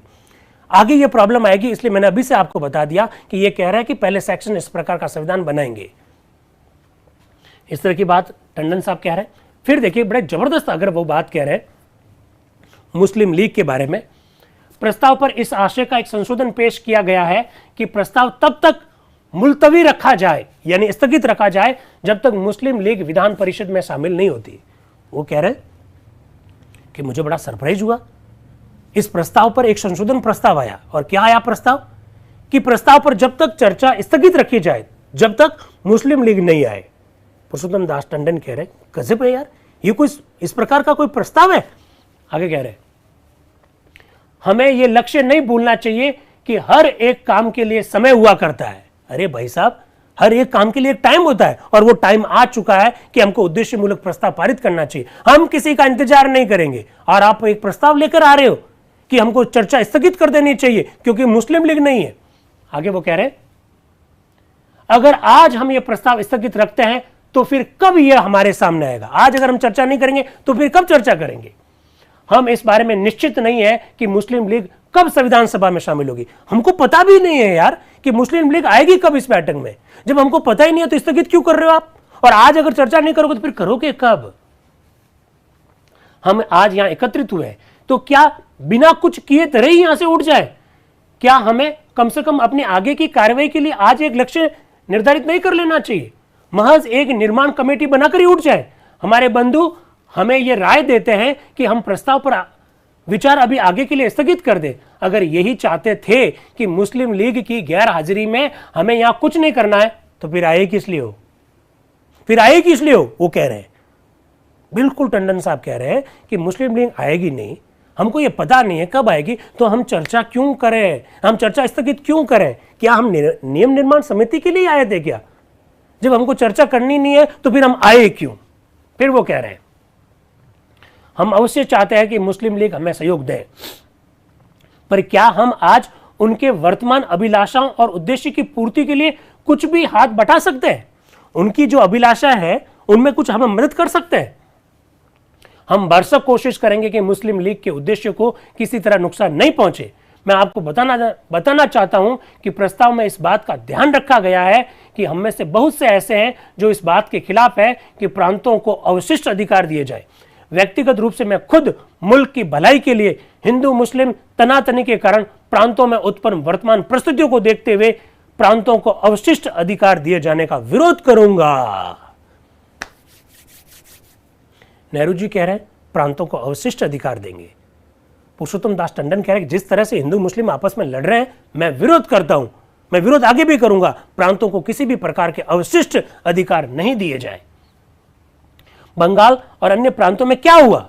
वो कह रहे हैं कि बंगाल और अन्य प्रांतों में क्या हुआ, जो हुआ उसे हम भली भांति जानते हैं। अवशिष्ट अधिकार और राजनीतिक अधिकार जिनसे देश की उन्नति और एकता में मदद मिल सकती है केंद्र और संघ सरकार के साथ में ही होने चाहिए। लीजिए, आ रहा मजा कुछ। नेहरू जी कह रहे हैं कि राज्य को देंगे, पुरुषोत्तम दास टंडन कह रहे हैं नो, गवर्नमेंट ऑफ इंडिया यानी संघ सरकार के पास रहने चाहिए। बंगाल में क्या हुआ हमको पता नहीं है क्या? और अभी बंगाल में क्या हो रहा है हमको पता नहीं है क्या? तो अवशिष्ट विषय किसके पास रहने चाहिए? अरे हमारे संविधान निर्माताओं ने बहुत सोच समझकर तय किया था कि अवशिष्ट विषय किसके पास रहने चाहिए। फिर वो क्या कह रहे हैं, पर यह प्रस्ताव अवशिष्ट अधिकार प्रांतों को देता है ताकि मुस्लिम लीग ये ना कहे कि उनकी गैर हाजिरी में हमने मनमाने ढंग से काम किया। उन्होंने कहा मैं तो विरोध करता हूं, लेकिन इसके बावजूद भी यह प्रस्ताव जो है अवशिष्ट विषय राज्यों को देता है क्योंकि मुस्लिम लीग ऐसा चाहती है। तो मुस्लिम लीग की इच्छाओं को तो हम लोग शामिल कर रहे हैं।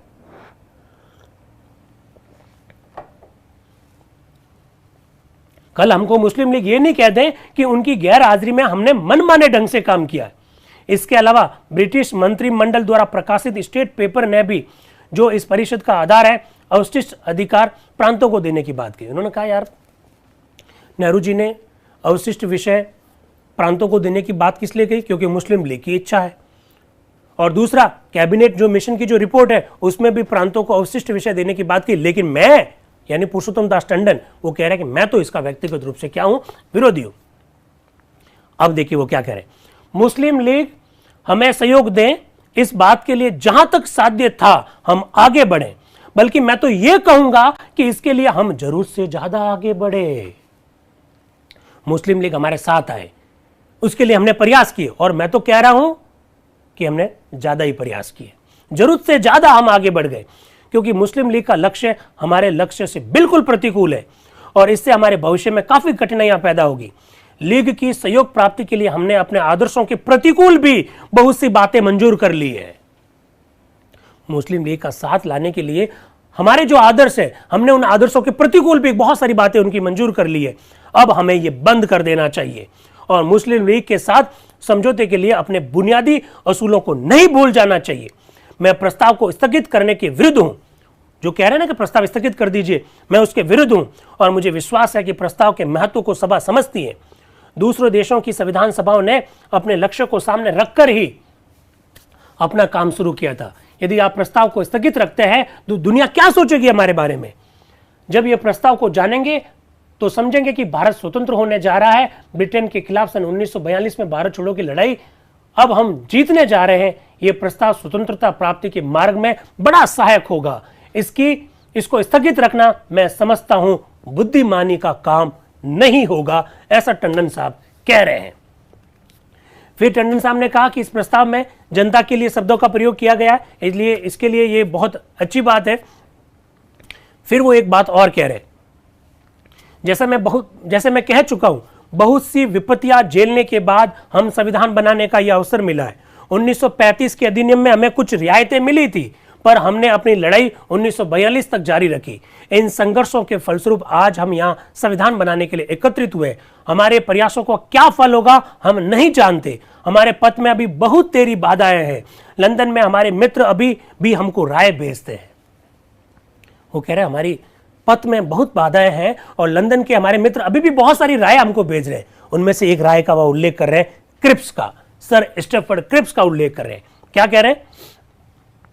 किसी असूल पर बोलते हुए सर स्टैफर्ड क्रिप्स हमें परामर्श देते हैं कि हमें यह व्यवस्था मंजूर कर लेनी चाहिए कि बहुमत को अपना विधान बनाना चाहिए और अल्पमत को यह हक है कि वह बहुमत द्वारा लगाई गई रुकावटों के लिए एक विशेष संरक्षण मांगे।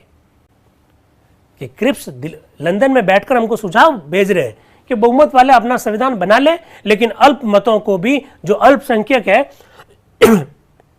उसके लिए वो संरक्षण मांगे। मुझे कहते हुए दुख होता है कि यद्यपि सर स्टैफर्ड क्रिप्स हमें मदद देने की बात कहते हैं, पर उनका असली अभिप्राय हमारी राह में रुकावट डालना है। ब्रिटेन के साथ हमारे लंबे संबंधों का इतिहास बतलाता है कि हिंदू मुस्लिम भेदभाव की सृष्टि अंग्रेजों ने की। वो कह रहा है कि आपके साथ जो हमारे संबंध है ना, उन संबंधों की वजह से मैं ये कह रहा हूं कि आपने हिंदू मुस्लिम के जो भेदभाव की जो बात है ना, उसकी सृष्टि आपने की, अंग्रेजों ने की। हिंदू मुस्लिम मन मुटाव की समस्या जिसका राग अंग्रेज अलापते हैं, वह तो उन्होंने ही पैदा की हुई है। उनके हिंदुस्तान में पधारने के पहले यहां इस मन मुटाव का नामो निशान नहीं था। दोनों की सभ्यता एक थी, दोनों ही मित्रवत रहते थे। क्या कलेजे पर हाथ रखकर अंग्रेज ये कह सकते हैं कि वर्तमान भारतीय परिस्थिति को उन्होंने पैदा नहीं किया। अरे तुम अपने कलेजे पर एक बार हाथ रख के बताओ कि भारत में जो कुछ अभी हो रहा है उसके पीछे तुम्हारा दोष नहीं है। एक बार अपने कलेजे पर हाथ रख के बताओ। ऐसा पुरुषोत्तम दास टंडन कह रहे हैं अंग्रेजों को। फिर पुरुषोत्तम दास टंडन को और गुस्सा आएगा कि तुम जिस सांप्रदायिक निर्वाचन प्रणाली को भारत में लागू कर गए तुम 1909 में, एक बार तुम्हारे इंग्लैंड में लागू करके बताओ, फिर देखना तुम्हारा इंग्लैंड कैसा होता है। आगे वो कह रहे हैं, और तुम अपने कलेजे पर हाथ रख के ये बताओ कि तुमने इस भेदभाव को बढ़ावा नहीं दिया क्या? जो लोग ब्रिटेन के बहकावा में आकर आज हमारा विरोध कर रहे हैं वे हमारे ही भाई हैं, टंडन साहब कह रहे हैं। अवश्य हम उनका सहयोग चाहते हैं, परंतु उनको अपने साथ लेने के लिए हम उन बुनियादी असूलों का कुर्बान नहीं कर सकते जिन्हें आज तक हमने अपनाया है और जिनसे राष्ट्र का निर्माण होता है। अरे तुम लोगों का हम सहयोग चाहते हैं, लेकिन तुम लोगों को साथ में लेने के लिए हम अपने बुनियादी असूलों का नहीं छोड़ सकते जिनकी वजह से कोई राष्ट्र बनता है। आगे वो क्या कह रहे हैं कि हमको धमका रहे हो आप? क्रिप्स को कह रहे हैं आप हमको धमका रहे हो। वो क्या कह रहे हैं?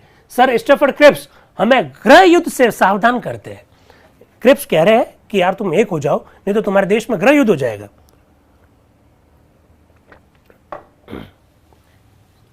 सर स्टैफर्ड क्रिप्स हमें गृह युद्ध से सावधान करते और सीख देते हैं कि गृह युद्ध बचाने के लिए हमें आपस में मिल जाना चाहिए।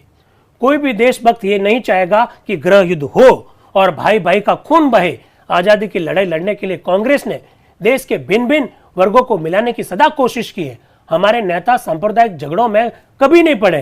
कांग्रेस ही एकमात्र ऐसा राजनीतिक संगठन है जिसमें हिंदू, मुसलमान, पारसी, जैन, बौद्ध सभी संगठित हो सकते हैं। मैं उस समय की कांग्रेस की बात कर रहा हूं पुरुषोत्तम दास टंडन के शब्दों में। राजनीतिक क्षेत्र में धर्म के आधार पर किसी तरह का भेदभाव कांग्रेस नहीं मानती। ये कहना है कि अमुक प्रांत या वर्ग धर्म के बिना देश से अलग कर दिए जाए, धर्म की बात नहीं है, बल्कि ये तो कोरी राजनीति है। वो कह रहा है कि तुम क्या कर रहे हो, हिंदुओं का अलग देश होना चाहिए, मुसलमानों का अलग देश होना चाहिए, ये धर्म की बात नहीं है, ये तो तुम राजनीति कर रहे हो। ऐसी राजनीति देश की एकता को नष्ट कर देती है। हम सर स्टैफर्ड क्रिप्स और अन्य ब्रिटिश नेताओं से पूछते हैं, अब देखिएगा वो क्या कह रहे हैं। हम स्टैफर्ड क्रिप्स और अन्य ब्रिटिश नेताओं से ये पूछते हैं, यदि आज से 100 वर्ष पहले या 25 वर्ष पहले आपके देश के विभिन्न वर्गों को पृथक निर्वाचन का अधिकार दे दिया होता तो आज आप कैसी हुकूमत चला रहे होते? तुम्हारे खुद के देश में अगर पृथक निर्वाचन प्रणाली लागू कर देते तो तुम्हारी खुद की हालात क्या होती? वो आगे कह रहे हैं, हम अमेरिका से भी पूछते हैं कि यदि आपके मुल्क में भिन्न भिन्न ईसाई संप्रदायों को पृथक निर्वाचन का अधिकार दे दिया गया होता तो क्या आपके यहां उसी किस्म की गवर्नमेंट होती जो आज है? तुम हमारे ऊपर ये लागू कर रहे हो यार। फिर वो क्या कह रहे हैं, क्या फिर आपके मुल्क में निरंतर गृह युद्ध नहीं हो रहा होता? हमारे देश में गृह युद्ध की संभावना है तो ब्रिटिश हुकूमत ने इसको पैदा किया है। अब पुरुषोत्तम दास टंडन को गुस्सा आ रहा है। वो कह रहा है अगर गृह युद्ध की संभावना बनी है तो तुम्हारी वजह से बनी है। फिर वो कह रहे हैं ब्रिटिश गवर्नमेंट अपनी पुरानी चालें चल रही है। ब्रिटिश मंत्रिमंडल के वक्त में इसी मनोवृत्ति का आभास मिलता है। उनके द्वारा दिया हुआ इंटरप्रिटेशन भी इसी बात पर जोर देता है कि भारतीय संघ के भिन्न भिन्न वर्गों का पूरा हक है कि वे अपने लिए जैसा विधान चाहे बनाएं। वो कह रहा है कैबिनेट मिशन का जो प्रस्ताव है वो कह रहा है कि विभिन्न धर्मों के लोग अपना अपना संविधान बनाएं। ये क्या बात हुई? जैसे वे पहला कहते थे आज भी कहते हैं कि प्रांतों को अधिकार है कि वह चाहे तो किसी ग्रुप में शामिल रहे या उससे बाहर हो जाए। वो इस प्रकार की बातें कह रहे हैं। फिर आगे कह रहे हैं पंजाब, सिंध, बलूचिस्तान वाला गुट पश्चिमोत्तर सीमा प्रांत के लिए विधान बनाएगा और बंगाल, आसाम के लिए कोई और संविधान बनाया जाएगा। क्या यह ईमानदारी की बात है? एक तरफ तो आप कहते हो कि प्रांत को हक है कि वह इस ग्रुप में रहे या अलग हो जाए, फिर आप ऐसा संविधान बना देते हैं जो प्रांत के गुट से बाहर निकल जाने की संभावनाओं को ही खारिज कर देता है। मंत्रिमंडल के वक्तव्य से यह साफ तौर पर कहा गया है कि गुट में शामिल होना या नहीं होना प्रांतों की मर्जी पर निर्भर करता है। इस तरह से तो भारत को आप तोड़ना चाहते हो। फिर वो कह रहे हैं वक्तव्य के प्रथम भाग का अर्थ यह, वक्तव्य मतलब कैबिनेट मिशन का वक्तव्य, वक्तव्य के प्रथम भाग का अर्थ यह है कि गुटबंदी के समय प्रांतों को आजादी हो, वह उसमें शामिल हो या नहीं हो। हमने तो यह अर्थ समझा है और इसलिए कांग्रेस ने उसे स्वीकार किया है। पर अब यह कहा जाता है कि गुट बनते समय भी प्रांत को यह आजादी नहीं है कि वह गुट में शामिल हो या उसे शामिल ना हो। फिर वो कह रहे हैं कि आसाम के लोगों को पश्चिमोत्तर सीमा प्रांत के हवाले कर दे जो खुल्लम खुल्ला ये कहते हैं कि वे भारत को 2 भागों में विभक्त करने पर तुले हुए हैं। अब वो क्या कह रहे हैं, गृह युद्ध यदि अनिवार्य ही है तो हो। वो कह रहे हैं कि अगर गृह युद्ध अनिवार्य हो गया तो फिर हो जाना चाहिए गृह युद्ध। वो कह रहे हैं गृह युद्ध यदि अनिवार्य ही है तो हो, पर गृह युद्ध की धमकी से हम गलत काम करने पर लाचार नहीं किए जा सकते। अगर आप बार बार कह रहे हो गृह युद्ध हो जाएगा तो होने दीजिए। गृह युद्ध की धमकी दे देकर हमको आप अपने उसूलों से पीछे सरकने के लिए आप हमको लाचार नहीं कर सकते। मैं ये मानता हूं कि कांग्रेस कैबिनेट मिशन मंत्रिमंडल की योजना को मंजूर करके संविधान सभा में शामिल हुई है, पर मैं ये बता देना चाहता हूं कि संविधान सभा के एकत्रित होने के बाद अपना बिल्कुल भिन्न मार्ग पकड़ सकती है। कांग्रेस कैबिनेट मिशन योजना के तहत संविधान सभा का गठन करने के लिए राजी हुई है, पर चूंकि अब संविधान सभा का गठन हो गया, इसलिए कांग्रेस अपना संविधान सभा अपना रास्ता क्या कर सकती है, अलग चुन सकती है। राजा लुईस के आमंत्रण पर, अब वो देखिए पुरुषोत्तम दास टंडन क्या कह रहे हैं कि डरना क्या यार, फ्रांस में क्या हुआ। वो क्या कह रहे हैं, फ्रांस में क्या हुआ था। वो कह रहे हैं राजा लुईस के आमंत्रण पर फ्रांस में संविधान सभा जब एकत्रित हुई, जब उन्होंने देखा कि वे जो करना चाहते हैं नहीं कर सकते, तो उन्होंने अपनी स्वतंत्र कार्यवाही प्रारंभ कर दी। अपनी आर्थिक मांग स्वीकार कराने के लिए राजा ने उन्हें आमंत्रित किया था, पर उनका इरादा समझकर उन्होंने सभा को भंग करना चाहा। बिल्कुल, ब्रिटिशर्स ने हमको धमकी दी कि अगर आपने मुस्लिम लीग के लोगों को साथ में नहीं शामिल किया तो हम आपकी संविधान सभा को क्या कर देंगे, भंग कर देंगे। वो कह रहे किसको धमका रहे हो भाई। फ्रांस में क्या हुआ, जब फ्रांस के राजा लुईस ने संविधान सभा के लोगों को बुलाया और अपनी बात थोपनी चाहिए कि हमारे हिसाब से ये काम कर लो, और सभा को जब लगा कि हमको इसके लुईस का कहना नहीं मानना है, तो उन्होंने अपनी स्वतंत्र बैठक प्रारंभ कर दी। हम भी ऐसा ही करेंगे। अपनी आर्थिक मांग स्वीकार कराने के लिए राजा ने उन्हें आमंत्रित किया, पर उनका इरादा समझकर उसने परिषद को भंग करना चाहा, पर परिषद ने विघटित होने से इनकार कर दिया। उन्होंने कहा कि हम कोई विघटित नहीं होने वाले, हमारी परिषद ब्रिटिश हुकूमत के आमंत्रण पर एकत्रित हुई है, पर हम आजाद हैं कि अपनी इच्छा अनुसार कार्य संचालन करें। साहब कह दिया तुम भंग कर दो, तुम्हारे कह देने से हम भंग नहीं होंगे, हम तो एकत्रित हो गए, अब तो हम संविधान बनाकर ही यहां से हटेंगे। फिर आगे कह रहे हैं इस सभा में ब्रिटिश हुकूमत के इस प्रस्ताव को हम स्वीकार नहीं कर सकते कि भारत वर्गों में विभक्त कर दिया जाए और प्रांतों को विधान बनाने का अधिकार उन्हें दे दिया जाए। आप लोग जानते हैं वो क्या करना चाह रहे थे, प्रांत अपना संविधान बनाएंगे, केंद्र सरकार अपना संविधान बनाएगी। उन्होंने कहा नहीं, हम इसे स्वीकार नहीं करेंगे। मैं ये सब ये नहीं कहना चाहता, पर यह कह देना मुझे अपना फर्ज मालूम पड़ता है कि मुस्लिम लीग की ओर से दावा पेश करने में ब्रिटिश हुकूमत अपनी सच्चाई की कमी जाहिर करती। वो कह रहे हैं कि आज मुस्लिम लीग जो कुछ भी मांग कर रही है उसके पीछे ब्रिटिश सरकार है। किसी ने ठीक कहा है कि लीग ब्रिटिश गवर्नमेंट का मोर्चा है। उन्होंने कहा कि आगे किसको खड़ा कर रखा है ब्रिटिशर्स ने, मुस्लिम लीग को खड़ा कर रखा है। किसी ने यह ठीक कहा है कि लीग ब्रिटिश गवर्नमेंट का मोर्चा है। पंडित नेहरू ने अभी उस दिन कांग्रेस में कहा था कि दरमियानी गवर्नमेंट मतलब अस्थायी गवर्नमेंट में शामिल होने वाले लीग सदस्य सम्राट की पार्टी की तरह आचरण कर रहे हैं। उन्होंने कहा इंटरिम गवर्नमेंट में जो मुस्लिम लीग के लोग जो शामिल हुए हैं, वो मुस्लिम लीग के लोग तो ब्रिटिश सरकार की तरह काम कर रहे हैं। तथ्य यह है कि लीग को ब्रिटिश हुकूमत की ओर से धोखा दिया जा रहा है। वो कह रहे हैं कि मुस्लिम लीग वालों तुम भी समझ जाओ, ये ब्रिटिश गवर्नमेंट तुम्हें धोखा दे रही है। वे हमारे देशवासी है, हमारे भाई है, और उनके साथ समझौता करने के लिए हमेशा तैयार है। आज ब्रिटिश हुकूमत लीग को मोर्चा बनाकर उसको आगे खड़ा करके उसके पीछे से हम पर तीर चला रही है। हम ब्रिटिश वार को खूब समझते हैं और हमें अपनी हिफाजत करनी है। जो संविधान हम बनाएंगे उसमें यह कोशिश रहेगी कि हम उन तीरों से बच सके। ऐसा करने में यदि हमें ब्रिटिश हुकूमत और उसके हिमायतियों से लड़ना पड़ा तो हम इसके लिए तैयार हैं। हम अपना संविधान बनाएंगे, स्वतंत्रता से संविधान बनाएंगे, और ऐसा करने के लिए अगर हमको ब्रिटिश हुकूमत से और उनके हिमायतियों से लड़ना पड़ा तो हम लड़ने के लिए तैयार हैं। हमें पक्का विश्वास है कि हम सब बाधाओं पर विजय पाएंगे। ये हमारे लिए परीक्षा काल है। ज्यों ज्यों सफलता निकट आती जाएगी, तरह तरह की कठिनाइयां और पैदा होगी। और फिर उन्होंने क्या टिप्पणी की है, कितनी सुंदर उन्होंने एक तुलना की है। वो कह रहे हैं आज हमारे सामने चुनौतियां, अभी तो चुनौतियां हाई कहाँ है, चुनौतियां जैसे जैसे हम संविधान बनाने के लिए आगे बढ़ेंगे और चुनौतियां आएगी। फिर वो एक तुलना कर रहे हैं। वो कह रहे हैं, अंडरलाइन किया मैंने आपके लिए, बताओ जरा इनको, हाँ बिल्कुल बताओ, इस अंडरलाइन को बताओ इनको। क्या कह रहे हैं? जब योगी योग के ऊंचे स्तर पर पहुंचता है तो प्रेत आत्माएं उसे और परेशान करती है और वे उसे धमकाती है और धोखा देने की कोशिश करती है। योगी जब योग की दिशा में और आगे बढ़ता है तो प्रेत आत्मा उसे परेशान करती है, उसे धमकाती है, उसके मार्ग में बाधा बनती है। हम सफलता के निकट पहुंच गए हैं और विभिन्न दुष्प्रवृत्तियां हमें अपने उद्देश्य से विचलित करने के लिए आज सर उठा रही है। हमारा कर्तव्य है कि हम उनके जाल में ना पड़े और ना उनसे भयभीत हो। कितना जबरदस्त विजन है, सब कुछ समझ रहे हैं वो पुरुषोत्तम दास टंडन साहब। फिर वो कह रहे हैं विधान बनाने, विधान मतलब संविधान, संविधान बनाने में हमें यह स्मरण रखना चाहिए कि उन्नति की चाहे जो योजना बनाए, हम भारत को विभक्त करने का प्रस्ताव कभी स्वीकार नहीं करेंगे। पुरुषोत्तम दास टंडन कह रहे हैं चाहे कुछ भी कर लो, भारत का विभाजन नहीं होने देंगे, भारत एक रहना चाहिए। इस तरह अपनी प्राचीन सभ्यता की रक्षा करते हुए हम आगे बढ़ सकते हैं और विश्व में शांति स्थापना में बड़ा हिस्सा ले सकेंगे। अब वो बैठ जाते हैं इतना कहकर पुरुषोत्तम दास टंडन साहब। अब सभापति जी बोलते हैं प्रस्ताव पेश हो चुका है और उसका समर्थन भी हो गया है। बहुत से संशोधनों की हमें सूची भी मिल गई है। मैं समझता हूं 40 से भी ज्यादा संशोधन मेरे पास आ गए। प्रस्ताव रखा, उस पर समर्थन भी हो गया, पर प्रस्ताव में बहुत सारे संशोधन आए।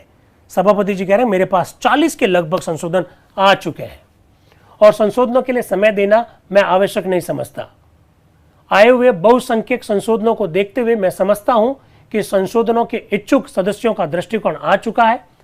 11 बज चुके हैं, देखिए उनके मुंह से भी गलत निकल गया, 11 बज चुके हैं, जबकि आप लोग जानते हैं 11 बजे तो सभा स्टार्ट हुई थी। वो कह रहे हैं 11 बज चुके हैं और मेरी समझ में हम लोग अब उठ सकते हैं।